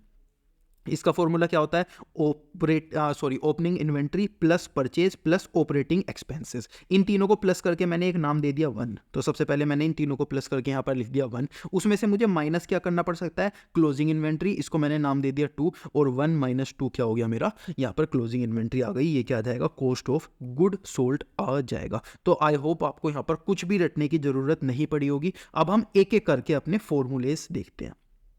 अब आप देखोगे कि यार मेरे फॉर्मूले इतने आसान थे क्या, मैं इनको इतना हार्ड समझ रहा था। अभी तक मैंने आपको क्या बताया, मैंने आपको बताया ट्रेडिशनल तो हमारे सिलेबस में है ही नहीं, फंक्शनल हमें पढ़ना है। फंक्शनल के होते हैं 4। सबसे पहला लिक्विडिटी रेशो हमने पढ़ लिया बैलेंस शीट की हेल्प से, सोल्वेंसी रेशो हमने पढ़ लिया बैलेंस शीट की हेल्प से। अभी हमें क्या पढ़ना है, ये दोनों पढ़ने हैं। उसके लिए हमने क्या पढ़ा, ट्रेडिंग और P&L पढ़ लिया। अब हम इन्हें पढ़ाएंगे क्या, एक्टिविटी टर्नओवर रेशो, फिर प्रॉफिटेबिलिटी रेशो हम यहाँ पर पढ़ेंगे। तो इन तीनों को 3 और 4 को एक एक करके हम पढ़ते हैं। सबसे पहले पढ़ते हैं 3 को हम कैसे कर सकते हैं, कैसे हम इसके फॉर्मूले बनाएंगे, किससे, लॉजिक से। तो ये हमारे पास आ जाता है एक्टिविटी टर्नओवर रेशो। सबसे पहले हमारे पास क्या आता है, इन्वेंट्री टर्नओवर। इन्वेंट्री टर्नओवर का मतलब क्या होता है, कितनी हमने सेल की है, कितनी हमने सेल की है। तो सबसे पहले हम सेल क्या लिखते हैं, रिवेन्यू फ्रॉम ऑपरेशन कॉस्ट, यानी कि कितनी हमारी कॉस्ट आई है रिवेन्यू फ्रॉम ऑपरेशन से। इन्वेंट्री यानी कि कितनी हमने सेल की है, plus cost of revenue from operation, इसको ही हम क्या बोलते हैं, कॉस्ट ऑफ गुड सोल्ड। सबसे लास्ट में हमने इसका ही तो फॉर्मूला पढ़ा था, 1 - 2 करके जो पढ़ा था वो किसका पढ़ा था, कॉस्ट ऑफ गुड सोल्ड का पढ़ा था। ये क्या आएगा हमारे पास, कॉस्ट ऑफ गुड सोल्ड क्या, 1 - 2। तो सबसे पहले हमने क्या पढ़ा, इन्वेंट्री टर्नओवर का फॉर्मूला हमने पढ़ा। इन्वेंट्री टर्नओवर का क्या है कि कितनी इन्वेंट्री हमने सेल की है और उसकी कॉस्ट कितनी आई है। सबसे पहले हमने कितनी सेल की है और उसकी कॉस्ट हमारे पास कितनी आई है, upon average inventory. Average inventory का मतलब क्या होता है, opening inventory plus closing inventory upon 2। तो ये क्या हो गया, एवरेज इन्वेंट्री हो गया। सबसे पहला फॉर्मूला हमारे पास क्या आ गया, इन्वेंट्री टर्नओवर। सबसे पहले cost of revenue from operation upon average inventory. दूसरा देखते हैं, ट्रेड रिसीवेबल टर्नओवर रेशियो। सबसे पहले हमारे पास क्या है, ट्रेड रिसीवेबल। अब ट्रेड रिसीवेबल हमारे कौन से होते हैं, देखो ट्रेड रिसीवेबल का हमारा मतलब क्या होता है, डेटर्स जो होते हैं हमारे, क्या होते हैं, डेटर्स जो होते हैं, या फिर डेटर्स प्लस हम क्या बोल सकते हैं, बिल रिसीवेबल। बिल रिसीवेबल भी हमारे एक तरह से क्या होते हैं, डेटर्स होते हैं। तो ट्रेड रिसीवेबल को मैं क्या बोल सकता हूँ, डेटर या फिर बिल रिसीवेबल। ठीक है, अब मैं आपसे बोलना चाहता हूँ यहाँ पर कि ये जो हमारे डेटर हैं इससे मुझे फॉर्मूला बनाना है। तो सबसे पहले मैं क्या बोलूँगा, जितनी भी मैंने सेल की है, जितनी भी मैंने सेल की है किस पे, नेट क्रेडिट, यानी कि क्रेडिट पे जितनी भी मैंने सेल की है वो मेरे क्या बन जाते हैं, डेटर बन जाते हैं। भाई देखो सिंपल, सपोज मैंने किसी को माल दिया उधार पे, क्या दिया, माल दिया उधार पे, यानी कि मैंने सेल करी उधार पे। जब मैं सेल करता हूं उधार पे तो क्या बोलता हूं, net credit revenue from operation. हमने ये सारी चीजें यहां पर समझी है। देखो अभी आपको कुछ भी समझने की जरूरत नहीं है, हमने ये सारी चीजें समझी है। अगर मैं आपको यहां पर बताऊं तो मैंने आपसे बोला था कि आप ये जो रिवेन्यू फ्रॉम ऑपरेशन है दो चीज से कर सकते हो, क्या? क्रेडिट से और कैश से। क्रेडिट से करोगे तो ये क्या बन जाएंगे आपके? डेटर बन जाएंगे। इनको ही आप क्या बोल सकते हो? ट्रेड रिसीवेबल बोल सकते हो। और इसको हम क्या बोलेंगे? Net credit revenue from operation. तो हम यहाँ पे क्या लिखेंगे सबसे ऊपर? Net credit revenue from operation. तो ये फॉर्मूले का लॉजिक हमारा क्या हुआ? ट्रेड रिसीवेबल इन्होंने पूछा है तो सबसे पहले क्या लिखेंगे? Net credit revenue from operation. और नीचे क्या लिखेंगे? Average trade receivable. जैसे यहां पर इन्वेंट्री पूछा था तो नीचे लिखा था एवरेज इन्वेंट्री, यहां पर ट्रेड रिसीवेबल पूछा है तो नीचे लिखेंगे average trade receivable. Average trade receivable क्या होता है? बिल्कुल सेम ये जो हमने ऊपर लिखा था, opening plus closing upon 2, opening trade receivable plus closing trade receivable upon 2। तो ये क्या हो गया? हमारा दूसरा फॉर्मूला भी हो गया। सबसे पहले हमने क्या देखा कि ट्रेड रिसीवेबल क्या होते हैं? हमारे डेटर्स, यानी कि हमने जिसे उधार पे माल सेल किया हुआ है, उधार पे माल सेल करते हैं हम क्या बोलते हैं? Net credit revenue from operation. और नीचे क्या बोलते हैं? Average trade receivable. तो ये क्या हो गया हमारे? ये वाला फॉर्मूला हो गया क्या?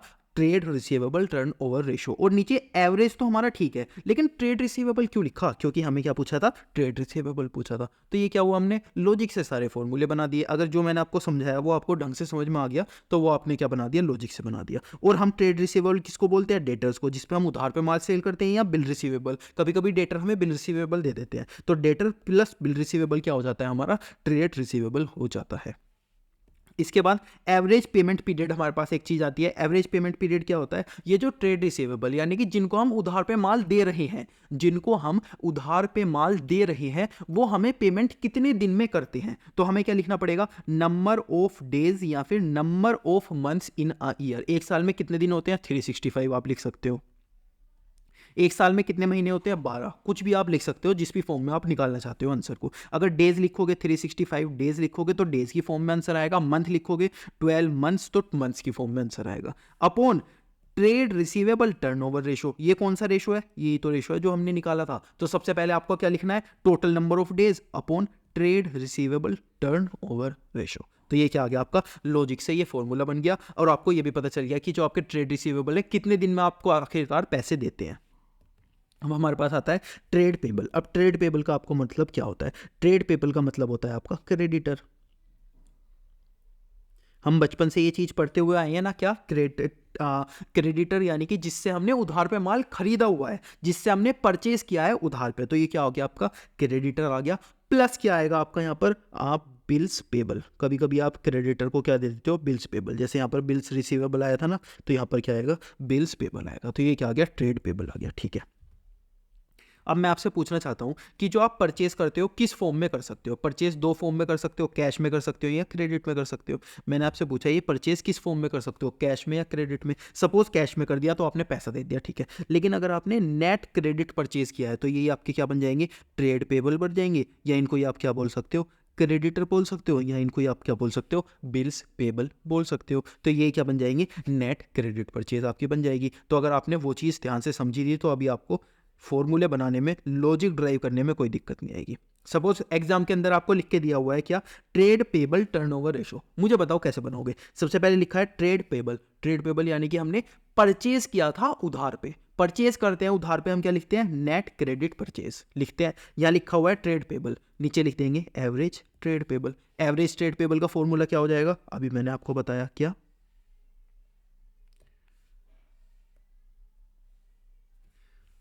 1 सेकेंड।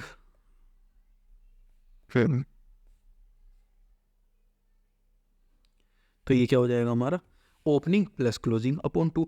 सपोज आपको एग्जाम में इतना लिखा मिला, ट्रेड पेबल टर्नओवर रेशो, आप कैसे बनाओगे? सबसे पहले ट्रेड पेबल कौन से होते हैं? आपने माल खरीदा है उधार पर, आपने परचेज किया उधार, नेट क्रेडिट परचेज। अपॉन में आप क्या लिखोगे? Average trade payable. Average trade payable क्यों लिखोगे? क्योंकि यहाँ पे ट्रेड पेबल है तो यही ट्रेड पेबल लिखोगे ना। फिर एवरेज पेमेंट पीरियड, यानी कि आप कितने दिन में उनकी पेमेंट करते हो, कितने दिन में उनकी पेमेंट करते हो। तो आपने यहाँ पे क्या लिखोगे? नंबर ऑफ डेज अगर डेज की फॉर्म में आपको आंसर चाहिए, नंबर ऑफ मंथ्स अगर मंथ्स की फॉर्म में आपको आंसर चाहिए, अपॉन यही वाला रेशो उठाकर यहाँ पर लिख दोगे। तो ये क्या बन गया आपका? Trade payable turnover ratio. सारे रेशो लॉजिक से समझ आ रहे हैं, कुछ भी याद करने की तो जरूरत नहीं पड़ रही। इसके बाद नेट एसेट या फिर कैपिटल एम्प्लॉयड टर्नओवर रेशो। यहाँ पर आपका क्या है? नेट एसेट या फिर कैपिटल एम्प्लॉयड टर्नओवर रेशो। अब ये जो नेट एसेट और कैपिटल एम्प्लॉयड आपका था, इससे समझने के लिए आपको कहाँ जाना पड़ेगा, बैलेंस शीट में जाना पड़ेगा, जो कि हमने इससे पहले समझा था। हमने क्या समझा था, हमने यहाँ पर समझा था ये जो हमारी बैलेंस शीट होती है, इसके अंदर अगर हम शेयर होल्डर फंड और नॉन करंट लाइबिलिटी को क्या कर देते हैं, प्लस कर देते हैं, तो हमारा यहाँ पर क्या आ जाता है, यहाँ पर हमारा क्या आ जाता है, कैपिटल एम्प्लॉयड आ जाता है। क्या आ जाता है, कैपिटल एम्प्लॉयड आ जाता है। लेकिन हमारा कैपिटल एम्प्लॉयड किसके इक्वल होता है, अगर मैं आपसे यहाँ पर बोलूँ कि ये जो हमारा था, अगर हमें नेट एसेट निकालना था, क्या निकालना था, नेट एसेट निकालना था, तो हमने बोला था इसमें से इसे माइनस कर दो, क्या आ जाएगा आपका, नेट एसेट आ जाएगा। आपने बोला था सर नहीं मैं इसे और इसे प्लस करूंगा, मैंने बोला ठीक है इसे और इसे प्लस कर दो। आपने बोला नहीं मैं इन दोनों को प्लस करके कैपिटल एम्प्लॉयड बोलूंगा, इसका मतलब मेरा नेट एसेट किसके इक्वल आ जाएगा, कैपिटल एम्प्लॉयड के इक्वल आ जाएगा। तो मेरा फॉर्मूला जो मेरे को लिख के दिया हुआ है वो क्या है, नेट एसेट या फिर कैपिटल एम्प्लॉयड टर्नओवर रेशो, यानी कि नेट एसेट मेरे पास कितना है या फिर कैपिटल एम्प्लॉयड, और लिखा है नेट एसेट और कैपिटल एम्प्लॉयड तो एक ही है ना, तो नेट एसेट और कैपिटल एम्प्लॉयड, फिर यहाँ पर क्या आ जाएगा आपका टर्नओवर रेशो। तो ये आपको फॉर्मूले का भी नाम समझ में आया कि कैसा आया। अब हम निकालते हैं कि हम सबसे पहले क्या क्या चीजें इसमें करते हैं। तो ये जो फॉर्मूला है ना, इसके आगे आप स्टार मार्क लगा लो और ऐसा साइन बना लो। इसका साइन क्या है, ये है उल्टा। उल्टे का मतलब क्या होता है, अगर आपको यहाँ पर नेट एसेट लिख के दिया गया है या कैपिटल एम्प्लॉयड लिख के दिया गया है, तो आप क्या लिखोगे, नेट एसेट या फिर कैपिटल एम्प्लॉयड डिनोमिनेटर में लिखोगे, और ऊपर क्या लिखोगे, रिवेन्यू फ्रॉम ऑपरेशन। ऊपर क्या लिखोगे, revenue from operation. Revenue from operation क्या होता है, आपने समझा है ना, रिवेन्यू फ्रॉम ऑपरेशन क्या होता है। रिवेन्यू फ्रॉम ऑपरेशन में सेल को ही तो बोलता हूं, तो यहां पर क्या आ जाएगा, सेल अपॉन कैपिटल एम्प्लॉयड। देखो ये रहा फॉर्मूला आपका, क्या फॉर्मूला है आपका, net asset, net asset capital employed turnover ratio. तो आपने क्या बोला कि ये जो नेट एसेट है और कैपिटल एम्प्लॉयड है, इसको मैं लिखूंगा यहां पर, और ऊपर क्या लिखूंगा, सेल्स। मैंने बोला सेल्स तो आप नहीं लिख पाओगे, तो आपने बोला रिवेन्यू फ्रॉम ऑपरेशन तो मैं लिख सकता हूँ ना, मैंने कहा रिवेन्यू फ्रॉम ऑपरेशन लिख सकते हो। तो आपने यहाँ क्या लिखा, revenue from operation upon capital employed. यहाँ क्या था, net asset capital employed turnover ratio. और इसी की हेल्प से आपके दो रेशो और बनते हैं, क्या, fixed asset turnover ratio, working capital turnover ratio. अब ये फिक्स्ड एसेट टर्नओवर रेशो क्या है, ऊपर तो आपका सेम रहेगा, revenue from operation, revenue from operation, revenue from operation. नीचे क्या होगा, अगर आपका यहाँ पर नेट एसेट कैपिटल एम्प्लॉयड है, तो आप यहाँ पर नेट एसेट और कैपिटल एम्प्लॉयड लिख दोगे। अगर आपका यहाँ पर फिक्स एसेट है, तो यहाँ पर आप फिक्स्ड एसेट लिख दोगे। अगर आपका यहाँ पर वर्किंग कैपिटल है, तो यहाँ पर वर्किंग कैपिटल लिख दोगे। अब मुझे बताओ, एक भी फॉर्मूला आपको रटना पड़ा, सारे लॉजिक समझ में आ गए ना, एक बार फिर से चारों को समझ लेते हैं। सबसे पहले हमारे पास आया एक्टिविटी टर्नओवर रेशो के चार फॉर्मूले। सबसे पहले हमने बोला इन्वेंट्री टर्नओवर रेशो हमको निकालना है। मैंने बोला ठीक है इन्वेंट्री आप निकाल लेना। कैसे निकालोगे, सबसे पहले कॉस्ट ऑफ गुड सोल्ड, जो हमने 1 - 2 करके आपको बताया था, वो आप यहां पर लिखोगे। कॉस्ट ऑफ गुड सोल्ड यानी कि cost of revenue from operation. Cost of good sold का एक दूसरा नाम क्या होता है, cost of revenue from operation. मैं आपको दिखा भी देता हूं, जो हमने करा था आप उससे कनेक्ट कर पाओगे फिर, वरना आप आउट ना हो जाओ शार्क टैंक की तरह। ये है ट्रेडिंग अकाउंट, ठीक है। ट्रेडिंग अकाउंट में मैंने बोला था अगर इन तीनों को आप ऐड कर देते हो, माइनस कर देते हो इसको, तो आपको कहाँ पहुंच जाओगे, कॉस्ट ऑफ गुड सोल्ड। इसको हम क्या बोलते हैं, cost of revenue from operation. तो हमने क्या बोला, अगर हमें इन्वेंट्री रेशो निकालना है, क्या निकालना है, ये रहा। अगर आपको एक्टिविटी टर्नओवर रेशो में इन्वेंट्री टर्नओवर आपको निकालना है, तो आप क्या बोलोगे, सबसे पहले बोलोगे cost of revenue from operation, उसके बाद एवरेज इन्वेंट्री लिखा हुआ है तो एवरेज इन्वेंट्री निकाल दोगे। एवरेज इन्वेंट्री क्या होता है, opening plus closing upon 2। Simple logic समझ में आ गया, पहला हो गया।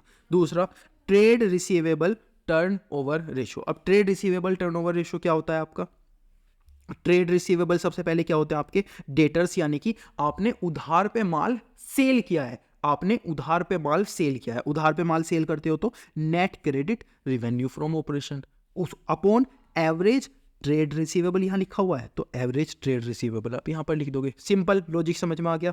इसके बाद एवरेज पेमेंट पीरियड क्या लिखोगे, अगर डेज में चाहिए तो डेज लिख देना, मंथ में चाहिए तो 12 मंथ लिख देना, डेज में चाहिए तो 365 डेज लिख देना, अपॉन में यही वाला फॉर्मूला आप अपॉन में यहाँ पर डाल देना। ट्रेड पेबल टर्नओवर रेशो यानी कि आपने परचेज किया है उधार पे, अगर आप परचेज करते हो यानी कि क्रेडिटर और पेबल को ऐड करते हो, तो ट्रेड पेबल अगर आपने परचेज किया है उधार पे तो आप क्या लिखते हो, नेट क्रेडिट परचेज, जो भी आप उधार पे परचेज करते हो। एवरेज ट्रेड पेबल क्यों, क्योंकि यहाँ ट्रेड पेबल है तो यहाँ पर भी एवरेज ट्रेड पेबल बन जाएगा। एवरेज ट्रेड पेबल बिल्कुल same, opening plus closing upon 2। Average payment period निकालना है, डेज में चाहिए 365 डेज लिख देना, मंथ में चाहिए 12 मंथ लिख देना, यही वाला आप रेशो यहाँ पर लिख देना। सिंपल लॉजिक समझ में आ गया। Net asset capital employed turnover ratio, ये क्या है, ये सिंबल किस नाम का है, अच्छा उल्टा, इसका मतलब रिवेन्यू फ्रॉम ऑपरेशन ऊपर लिखूंगा, कैपिटल एम्प्लॉयड और नेट एसेट कहाँ लिखूंगा, नेट एसेट यहाँ पर, कैपिटल एम्प्लॉयड यहाँ पर। इसी तरीके से मैं यहाँ पर आपको लिख भी देता हूँ, आप भूल जाओगे मुझे पता है, नेट एसेट, ठीक है ओके। मैंने बोला कि रिवेन्यू फ्रॉम ऑपरेशन तो सेम रहेगा सब में, आपने बोला हाँ सेम रहेगा, तो मैंने बोला कि fixed asset turnover ratio, fixed asset लिख देना, वर्किंग कैपिटल लिख देना, कैपिटल एम्प्लॉयड लिख देना, नेट एसेट लिख देना। ऊपर क्या रहेगा, रिवेन्यू फ्रॉम ऑपरेशन रहेगा सब में, नीचे net asset, capital employed, fix asset, working capital. आपको रटना पड़ा, एक भी फॉर्मूला रटना पड़ा, ऑनेस्टली मेरे को बताओ, एक्टिविटी टर्नओवर रेशो हमारा पूरा हो गया। इतने फॉर्मूले याद करने में ना आपको एक एक दिन आपको रोना पड़ता कि यार कैसे याद करूं यार, याद ही नहीं हो रहे, एक याद करता हूं दूसरा भूल जाता हूं। लॉजिक से आपको सब कुछ आ गया ना। सबसे पहले हमने बैलेंस शीट पढ़ी, पहला पढ़ा दूसरा पढ़ा, हो गया। ट्रेडिंग P&L पढ़ा, पहला पढ़ा। अब हमारे पास एक लास्ट फॉर्मूला रह जाता है जो कि इस चैप्टर के सबसे आसान फॉर्मूले हैं। ये वाला फोर्थ फॉर्मूला हमारे पास रह जाता है, प्रॉफिटेबिलिटी रेशो, जिसके अंदर हम प्रॉफिट के बारे में देखते हैं। वो भी सारे के सारे हम लॉजिक से बना देंगे, क्या, ट्रेडिंग P&L के लॉजिक से। तो चलो देखते हैं इसे भी। लास्ट में प्रॉफिटेबिलिटी रेशो क्या है, प्रॉफिटेबिलिटी रेशो सबसे पहले हमारे पास आता है gross profit ratio. Gross profit ratio क्या है आपके पास, gross profit upon net revenue from operation. Net revenue from operation क्या है, रिवेन्यू फ्रॉम ऑपरेशन क्या है आपका, सेल। अभी तो आपने देखा रिवेन्यू फ्रॉम ऑपरेशन आपका क्या होता है, सेल को ही हम क्या बोलते हैं, रिवेन्यू फ्रॉम ऑपरेशन। तो हमें क्या बनाना है, ग्रोस प्रॉफिट रेशो। तो ग्रोस प्रॉफिट रेशो के लिए हम क्या करेंगे,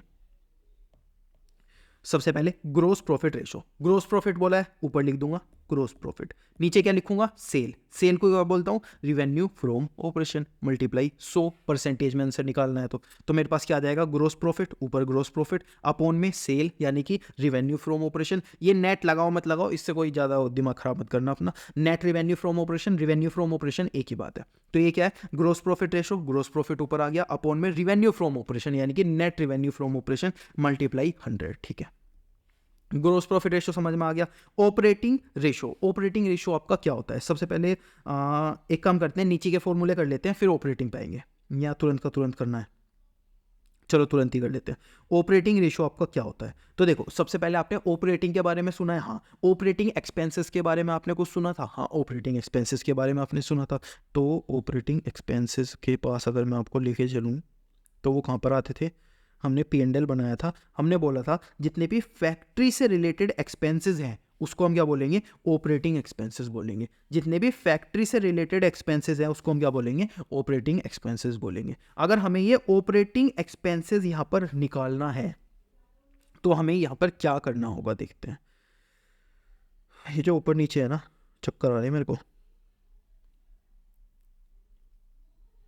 ठीक है। ये क्या है हमारे पास, ऑपरेटिंग हमें रेशो निकालना है। सबसे पहले हमें ऊपर क्या लिखना पड़ेगा, ऑपरेटिंग एक्सपेंसेस लिखना पड़ेगा, प्लस हमें क्या लिखना पड़ेगा, cost of revenue from operation या फिर कॉस्ट ऑफ गुड सोल्ड भी हम यहाँ पर लिख सकते हैं, दोनों का मतलब एक ही है। तो यहाँ पर क्या लिखा, operating expenses cost of revenue from operation upon net revenue from operation multiply 100। अब इसका लॉजिक क्या बनता है, तो देखो इसका लॉजिक कुछ भी नहीं है, और लिटरली मैं आपको सच्ची में बता रहा हूँ कि ये जो रेशो है ना, ये रियल लाइफ में कभी भी यूज़ नहीं होता, कभी भी यूज़ नहीं होता, पर हमारा एजुकेशन सिस्टम डाला हुआ है तो करना पड़ेगा। तो इसको आपको क्या करना पड़ेगा, याद करना पड़ेगा। सबसे पहले ऑपरेटिंग रेशो आपके पास यहाँ पर आएगा।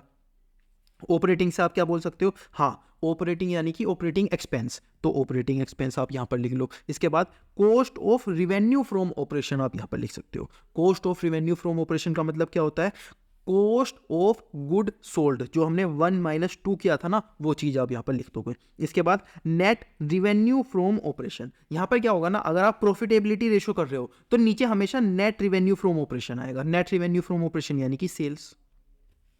तो इसको भी एक तरीके से आपको याद तो करना ही नहीं पड़ा। नेट रिवेन्यू फ्रॉम ऑपरेशन तो हर फॉर्मूले में आएगा ही प्रॉफिटेबिलिटी में, तो आपको ये तो लिखना ही लिखना है। तो आपने क्या लिखा, नेट रिवेन्यू फ्रॉम ऑपरेशन लिखा, ठीक है। ऑपरेटिंग यानी कि ऑपरेटिंग एक्सपेंसेस लिख दिया, ठीक है। इसके बाद आपको कॉस्ट ऑफ गुड सोल्ड यहाँ पे याद रखना है सिर्फ, तो उसके बाद मल्टीप्लाई 100 से करोगे तो परसेंटेज में आपका आंसर आ जाएगा। Operating profit ratio, operating profit आपको याद है, याद दिला देता हूँ मैं, याद नहीं है तो हम काहे बैठे हैं, ठीक है। ये जो ग्रोस प्रॉफिट था, मैंने बोला था हम इससे ऑपरेटिंग प्रॉफिट निकालेंगे, उसके बाद इंटरेस्ट और टैक्स माइनस करके नेट प्रॉफिट निकालेंगे। तो ऑपरेटिंग प्रॉफिट कौन सा है, ये वाला है। तो यहां पर हम जाते हैं ऑपरेटिंग प्रॉफिट रेशो पे। ऑपरेटिंग प्रॉफिट रेशो क्या आता है आपका, ऑपरेटिंग प्रॉफिट रेशो क्या आता है आपका, operating profit upon revenue from operation, तो हर फॉर्मूले के अंदर आएगा ही। तो ऑपरेटिंग प्रॉफिट है, ऑपरेटिंग प्रॉफिट लिखोगे, अपॉन रिवेन्यू फ्रॉम ऑपरेशन तो हर फॉर्मूले के अंदर आएगा ही, मल्टीप्लाई 100 भी आप कर सकते हो। तो ये क्या आ जाएगा आपका, ऑपरेटिंग प्रॉफिट रेशो आ जाएगा। अभी आपको ऑपरेटिंग प्रॉफिट रेशो एक और तरीके से निकालना है, तो आप क्या कर सकते हो, 100 minus operating ratio. Operating ratio कौन सा है, ये वाला रेशो जो हमने निकाला है। तो ये दो फॉर्मूले आपके यूज हो सकते हैं। सबसे पहले 100 minus operating ratio, operating ratio कौन सा है, ये वाला है। या फिर आप डायरेक्टली निकाल सकते हो, क्या, ऑपरेटिंग प्रॉफिट लिखा हुआ है तो ऑपरेटिंग प्रॉफिट यहां पर लिख देना, मल्टीप्लाई रिवेन्यू फ्रॉम ऑपरेशन लिखा है, रिवेन्यू फ्रॉम ऑपरेशन तो हम हमेशा लिखते ही हैं, multiply 100। Net profit ratio, net profit आपको पता है सबसे लास्ट में क्या बचता है, नेट प्रॉफिट बचता है। नेट प्रॉफिट यहां ऊपर लिखा हुआ है, हम ऊपर लिख देंगे, नीचे क्या लिखेंगे, revenue from operation multiply 100। Simple, कोई रटने की चीज नहीं है, बिल्कुल लॉजिक। रिटर्न ऑन इन्वेस्टमेंट, अब ये रिटर्न ऑन इन्वेस्टमेंट क्या होता है, यानी कि जो आपने इन्वेस्ट किया हुआ है पैसा, उस पर आपको कितना रिटर्न मिला। अब इन्वेस्टमेंट कैसे निकालते हो आप, जो भी आपकी कैपिटल एम्प्लॉयड होगी। कैपिटल एम्प्लॉयड आपको पता है ना, ये हमारी बैलेंस शीट हुआ करती थी, ये हमारे शेयर होल्डर फंड हुआ करते थे, ये लॉन्ग टर्म बोरोइंग यहाँ पर हुआ करती थी, नॉन करंट लाइबिलिटी यहाँ पर हुआ करती थी। इन दोनों को जब हम प्लस करते थे तो उसको कैपिटल एम्प्लॉयड हम बोला करते थे। इतना तो आपको याद ही होगा। तो ये कैपिटल एम्प्लॉयड या फिर इन्वेस्टमेंट क्या होती है, एक ही होती है। यहाँ पर आप देख भी सकते हो, ये क्या है आपकी शेयर होल्डर फंड, और नॉन करंट लाइबिलिटी को हम ऐड करते हैं तो हमारी क्या आती है, कैपिटल एम्प्लॉयड आती है। तब ये क्या है आपकी कैपिटल एम्प्लॉयड आपकी यहाँ पर आ गई, ठीक है। तो ये क्या है आपकी कैपिटल एम्प्लॉयड पे आपको कितना पैसा मिला ये आपको निकालना है। तो आप क्या निकालोगे, सबसे पहले तो आपको क्या हुआ, profit before interest and tax. Profit before interest and tax, इसका मतलब क्या है यहाँ पर, profit before interest and tax, profit before interest and tax, profit before interest and tax आपको अगर निकालना है तो आप यहाँ पर देखो, ग्रोस प्रॉफिट आया, ग्रोस प्रॉफिट आया, ठीक है। आपने ग्रोस प्रॉफिट से ऑपरेटिंग प्रॉफिट निकाला, ऑपरेटिंग प्रॉफिट को यहां पर लिखा, ऑपरेटिंग प्रॉफिट से नेट प्रॉफिट निकाला। आपने क्या क्या माइनस किया, इंटरेस्ट और टैक्स। तो अगर आपको profit before interest on tax निकालना है, profit before interest and tax, profit before interest and tax, तो इससे पहले कौन सा प्रॉफिट आया है आपका, ऑपरेटिंग प्रॉफिट आया है। फिर से देख लो, ये जो ऑपरेटिंग प्रॉफिट है आपने यहां पर लिखा, उसकी हेल्प से आपने नेट प्रॉफिट निकाला। क्या माइनस किया, इंटरेस्ट माइनस किया, टैक्स माइनस किया। मैंने बोला profit before interest and tax, इसे माइनस करने से पहले का प्रॉफिट बताओ। आप कौन सा बता सकते हो, ऑपरेटिंग प्रॉफिट बता सकते हो। तो आपने ये जो लॉजिक समझा था ट्रेडिंग अकाउंट में, वो यहां पर आप लगा सकते हो। क्या, रिटर्न ऑन इन्वेस्टमेंट पे आपका क्या आ जाएगा, profit before interest on tax, और इसको ही आप क्या बोल सकते हो, ऑपरेटिंग प्रॉफिट भी बोल सकते हो। मैं यहां पर लिख भी देता हूं, इसको ही आप क्या बोल सकते हो, ऑपरेटिंग प्रॉफिट भी बोल सकते हो। सिंपल लॉजिक समझ में आ गया,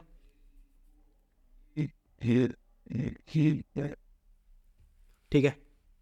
इसके बाद यहाँ पर क्या आ जाएगा, रिटर्न ऑन इन्वेस्टमेंट या फिर रिटर्न ऑन कैपिटल एम्प्लॉयड, तो नीचे लिख देंगे कैपिटल एम्प्लॉयड मल्टीप्लाई 100, यहाँ पर आ जाएगा। तो ये क्या आ जाएगा, profit before interest and tax upon investment, और कैपिटल एम्प्लॉयड है तो कैपिटल एम्प्लॉयड मल्टीप्लाई 100 यहाँ पर आ जाएगा। और ये जो profit before interest and tax होता है, इसको हम क्या बोलते हैं, ऑपरेटिंग प्रॉफिट बोलते हैं। अभी आप समझोगे कि यार मैं ना रट लूंगा, आप सोचोगे कि यार मैं ना फॉर्मूलों को रट लूंगा, मेरे को नहीं समझना है, लॉजिक वॉजिक मुझे रटना है।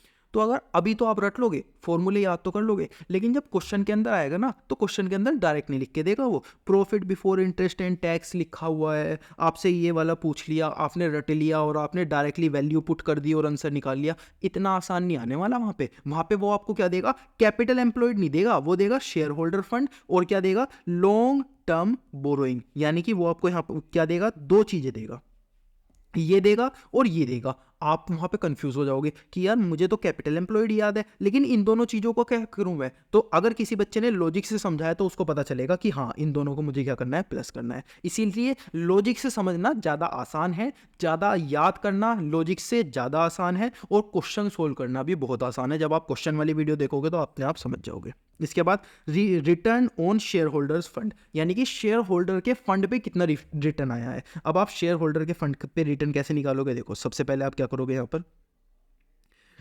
अपने यहाँ पर जाओगे जो हमने डिस्ट्रीब्यूट किया था इस वाले पे, ठीक है 20 पेज नंबर है, ओके। तो यहाँ पर आपने क्या बोला, जो हमारा टोटल अर्निंग आई उसे हम 3 पार्ट में बांटेंगे। क्या, या तो सबसे पहले हम उसे क्या दे सकते हैं, इक्विटी डिविडेंड, या फिर क्या दे सकते हैं, प्रेफरेंस डिविडेंड, या फिर क्या दे सकते हैं, कुछ भी नहीं दे सकते। तो ये किसको दे रहे हो आप, ये जो ओनर है, ओनर यानी कि जो बिजनेस का ओनर है वो कौन है, equity share holder, preference share holder, ये कौन है, ओनर है। तो ये जो पैसा आप दे रहे हो ये किसको दे रहे हो, ओनर को दे रहे हो, ठीक है।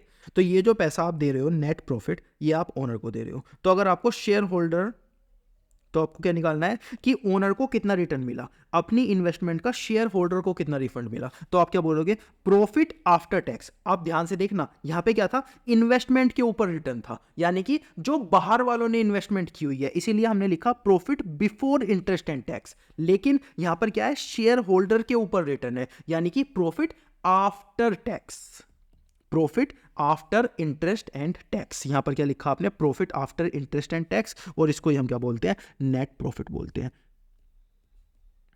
जब आप क्वेश्चन सोल्व करोगे ना, ये लॉजिक समझने के बाद आप मेरे को ना मतलब इतना याद करोगे, अच्छा ये लॉजिक है, ये क्वेश्चन सोल्व करना तो कितना आसान हो गया। लेकिन अगर आप बिगर लॉजिक के सिर्फ रटोगे ना, तो भाई भगवान ही मालिक है, क्वेश्चन सोल्व नहीं होने वाले। फिर आपसे रट शायद लोगे आप, क्वेश्चन सोल्व नहीं होने वाले। Return on share holders fund, ठीक है, ये क्या हो गया, profit after tax. Profit after tax क्या हो गया, नेट प्रॉफिट, ही आप इसको बोल देते हो।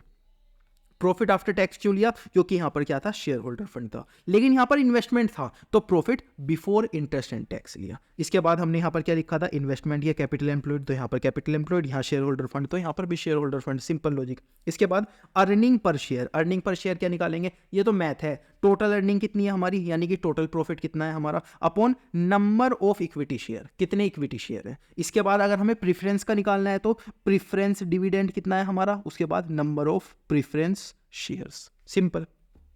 तो यहां पर हमें क्या निकालना है, profit available for equity share holder. अगर हम क्या निकाल रहे हैं, इक्विटी अर्निंग पर शेयर, किसकी पर शेयर है, ये इक्विटी के शेयर की पर शेयर है। तो हम यहां क्या लिखेंगे, equity share holder upon number of equity share. देखो यहां पर भी आप देख लो, जो हमारा 20 पेज नंबर था, हमने यहां पर देखा था कि ये जो नेट प्रॉफिट है ये 3 जनों के पास जाएगा, या तो किसी के पास नहीं, या फिर अर्निंग शेयर के पास, या प्रेफरेंस शेयर के पास। तो हमें क्या निकालना है, अर्निंग पर शेयर इक्विटी की निकालनी है। तो हम क्या लिखेंगे कि इसके पास जितना प्रॉफिट गया, जैसे कि यहां पर सपोज आपका 5000 था, यहां पर आप 550 हो गया, ये 5000 था आपका, 1000 इसके पास चला गया, 1000 इसके पास चला गया, 3000 आपका यहाँ बच गया। तो आप क्या लिखोगे, ये वाला 1000 कंसीडर करके लिखोगे आप, 1000 अपॉन कितने शेयर थे, सपोज 10 शेयर थे, तो एक शेयर पे कितनी अर्निंग हो गई, 100 रुपए की एक शेयर पर शेयर पे आपकी क्या हो गई, अर्निंग हो गई। इसका मतलब अगर इक्विटी का निकाल रहे हो तो आप इक्विटी की अर्निंग लिखोगे केवल, प्रीफरेंस का निकाल रहे हो तो प्रीफरेंस की अर्निंग लिखोगे, ठीक है।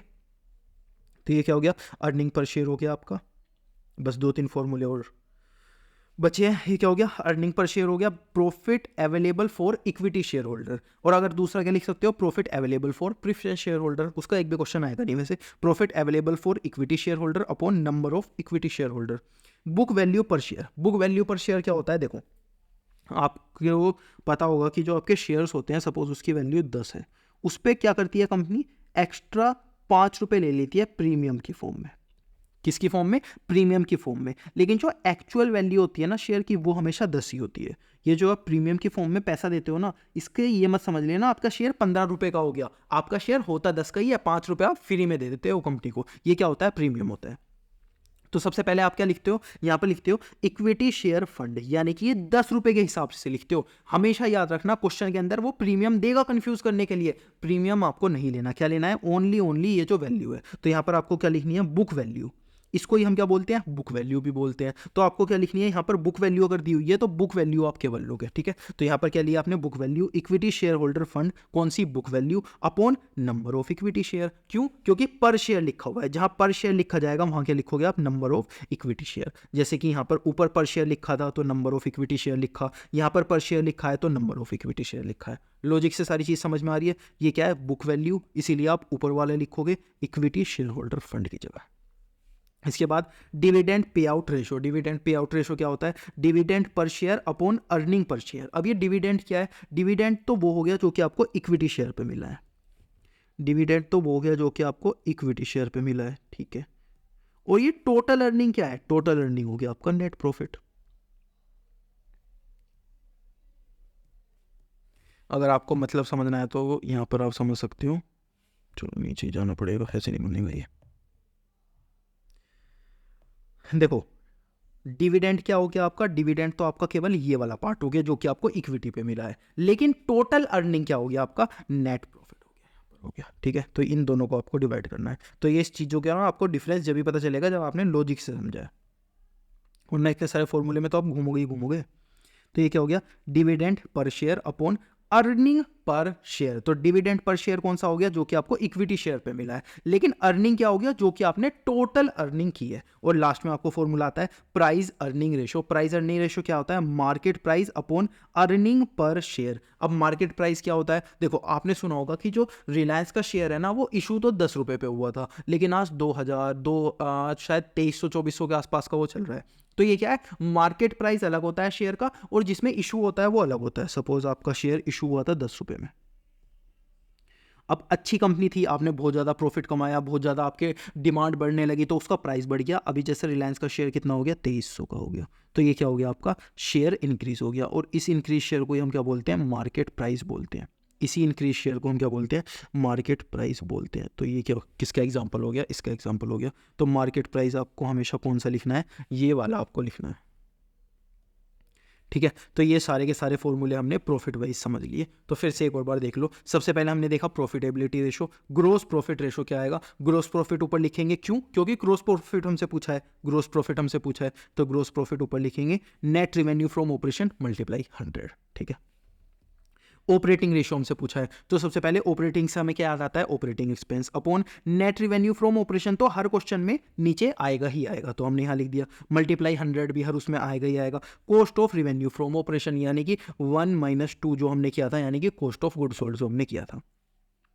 ऑपरेटिंग प्रॉफिट रेशो, सबसे पहले क्या है, ऑपरेटिंग प्रॉफिट, यहाँ लिख दिया। रिवेन्यू फ्रॉम ऑपरेशन नीचे आएगा ही आएगा, मल्टीप्लाई 100 भी हमारे पास आ जाएगा। एक और फॉर्मूला हमारे पास आ जाता है क्या, 100 minus operating ratio. Operating ratio कौन सा होता है हमारे पास, ये वाला होता है, ठीक है। Net profit, net profit ratio कैसे निकालोगे आप, नेट प्रॉफिट यहाँ पर दिया हुआ है, नेट प्रॉफिट लिखूंगा, रिवेन्यू फ्रॉम ऑपरेशन लिखूंगा, मल्टीप्लाई 100 लिखूंगा, ठीक है। इसके बाद return on investment, return on capital employed. अब रिटर्न ऑन इन्वेस्टमेंट और return on share holder, share holder का पैसा कौन सा है, आफ्टर टैक्स, और रिटर्न ऑन इन्वेस्टमेंट क्या है, बिफोर टैक्स। तो यहां पर क्या लिखोगे, profit before interest and tax. यहां क्या लिखोगे, profit after tax and interest. तो ये क्या हो जाएगा आपका ऑपरेटिंग प्रॉफिट, ये क्या हो जाएगा आपका, ये क्या हो जाएगा आपका ऑपरेटिंग प्रॉफिट, ये क्या हो जाएगा आपका नेट प्रॉफिट। तो ये क्या लिखा आपने, profit before interest and tax, profit after tax. ये कौन सा है, ये इन्वेस्टमेंट का और कैपिटल एम्प्लॉयड का पैसा है। ये किसका है, शेयर होल्डर फंड का पैसा है। नीचे क्या लिखोगे, इन्वेस्टमेंट, कैपिटल एम्प्लॉयड लिखोगे, शेयर होल्डर फंड लिखोगे। 100 से मल्टीप्लाई तो हम वैसे भी करते हैं परसेंटेज के लिए, ठीक है। इसके बाद अर्निंग पर शेयर क्या आएगा, सबसे पहले तो आपको पर शेयर दिया हुआ है यहाँ पर, तो सबसे पहले आप नंबर ऑफ इक्विटी शेयर नीचे लिख दोगे। अर्निंग पर शेयर क्या आएगा, profit available for equity share holder, कितना शेयर होल्डर के लिए प्रॉफिट आपने कमाया है। बुक वैल्यू पर शेयर, बुक वैल्यू मैंने आपको बताया 10 रुपए और 5 रुपए, वो प्रीमियम देगा, क्वेश्चन के अंदर प्रीमियम देगा, उसका कुछ काम भी नहीं होगा, प्रीमियम फिर भी देगा। हमें क्या लेना है, सिर्फ बुक वैल्यू लेनी है। इक्विटी शेयर होल्डर फंड, क्यों, क्योंकि हमें बुक वैल्यू दी गई है। पर शेयर तो नंबर ऑफ शेयर हम नीचे लिख देंगे, जहां पर भी पर शेयर आएगा नीचे लिख देंगे नंबर ऑफ शेयर। लास्ट में डिविडेंड क्या आएगा, सबसे पहले आपने कितना डिविडेंड दिया है, अपॉन कितनी आपने टोटल अर्निंग की है, यानी कि इक्विटी शेयर को कितना दिया है अपॉन नेट प्रॉफिट। और लास्ट में price earning ratio. Price earning ratio क्या होता है आपका, जो आपके शेयर का मार्केट प्राइस चल रहा है अपॉन आपने अर्निंग पर शेयर कितनी की है, अर्निंग पर शेयर, यानी कि 1 रुपये पे आपने 1 रुपया कमाया है, 1 रुपये पे 2 रुपये कमाया है, जितना भी आपका हो सकता है। अर्निंग पर शेयर को आप क्या बोलते हो, नेट प्रॉफिट बोलते हो। अर्निंग पर शेयर को आप क्या बोलते हो, नेट प्रॉफिट भी बोलते हो, पर शेयर, नेट प्रॉफिट पर शेयर भी आप बोलते हो। तो ये क्या हो गया आपके प्रॉफिटेबिलिटी रेशो हो गए। तो आई होप पूरा चैप्टर, देखो पूरा चैप्टर मेरे लिए सबसे आसान क्या था, सिर्फ आपको फॉर्मूले बता देता और आप क्या कर लेते उनको एक एक करके रट लेते। लेकिन उससे आपको सबसे पहले तो रटना पड़ता, आपको याद ही नहीं होते, आपको फॉर्मूले जरूर गलत होते एग्जाम के अंदर। जो बच्चे रट्टू तोता नहीं होते, 90% बच्चे रट नहीं पाते। तो लॉजिक से समझा दिया। अब दूसरी चीज़, जब आप इसके क्वेश्चन करने जाओगे ना, जो मेरी क्वेश्चन वाली वीडियो आएगी उसमें मैं इसके क्वेश्चन प्रैक्टिस कराऊंगा, तो आप जब क्वेश्चंस करने जाओगे तो आपको पता चलेगा कि ये जो हमने लॉजिक से समझा है यहाँ पर, जो हमने यहाँ पर ये बैलेंस शीट समझी थी, ट्रेडिंग P&L समझा था यार, इसकी वजह से कितने आसान तरीके से आपके क्वेश्चन सोल्व हो जाएंगे, आपको यकीन भी नहीं आएगा। जो बच्चा ये जो फॉर्मूले रटने के बाद एक क्वेश्चन आपका 10 मिनट में करके दिखाएगा, आप उसको 5 मिनट में कर लोगे, गारंटी है। आप वो वाली वीडियो देखना क्वेश्चन वाली, और उसके बाद आपको पता चलेगा ओहो जो मैंने लॉजिक समझा था अब वो यहाँ पर काम आ रहा है। तो यहाँ पर इस वीडियो के लिए बहुत सारा खचरा पचरा हो गया, इसीलिए ये वीडियो ना थोड़ी थोड़ी करके हमेशा आप देखना कि पहले सबसे पहले लिक्विडिटी रेशो आपने समझ लिया, या फिर सबसे पहले आपने क्या समझ लिया, बैलेंस शीट, फिर आपने एक दिन लिक्विडिटी, एक दिन सोल्वेंसी, उसके बाद ट्रेडिंग एंड P&L समझ लिया, उसके बाद एक्टिविटी समझ लिया, उसके बाद प्रॉफिटेबिलिटी रेशो समझ लिया। तो अगर आप 6 दिन में थोड़ा थोड़ा करके समझोगे ना, तो आपके कॉन्सेप्ट अच्छी तरीके से क्लियर हो जाएंगे, लॉजिक क्लियर हो जाएंगे, आपके जो फॉर्मूले आपको याद हो जाएंगे। अब आप वेट करना क्वेश्चन वाली वीडियो का, जब क्वेश्चन वाली वीडियो आएगी क्वेश्चन प्रैक्टिस करना, और आपका ये वाला चैप्टर पूरी तरीके से तैयार हो जाएगा। और ये आपको कुछ भी लिखने की जरूरत नहीं है, ये सारा टेलीग्राम पे मिल जाएगा, वो आपको पता ही है। डिस्क्रिप्शन में जाओ, टेलीग्राम ज्वाइन करो, वहां से ये सारे के सारे फॉर्मूले जो मैंने लिखा है ना एज इट इज, बिल्कुल वहां पर मैं आपको लिख कर दूंगा, और वहां पर से आप डायरेक्टली डाउनलोड कर लेना। तो ये हो गया आपका चैप्टर फिनिश।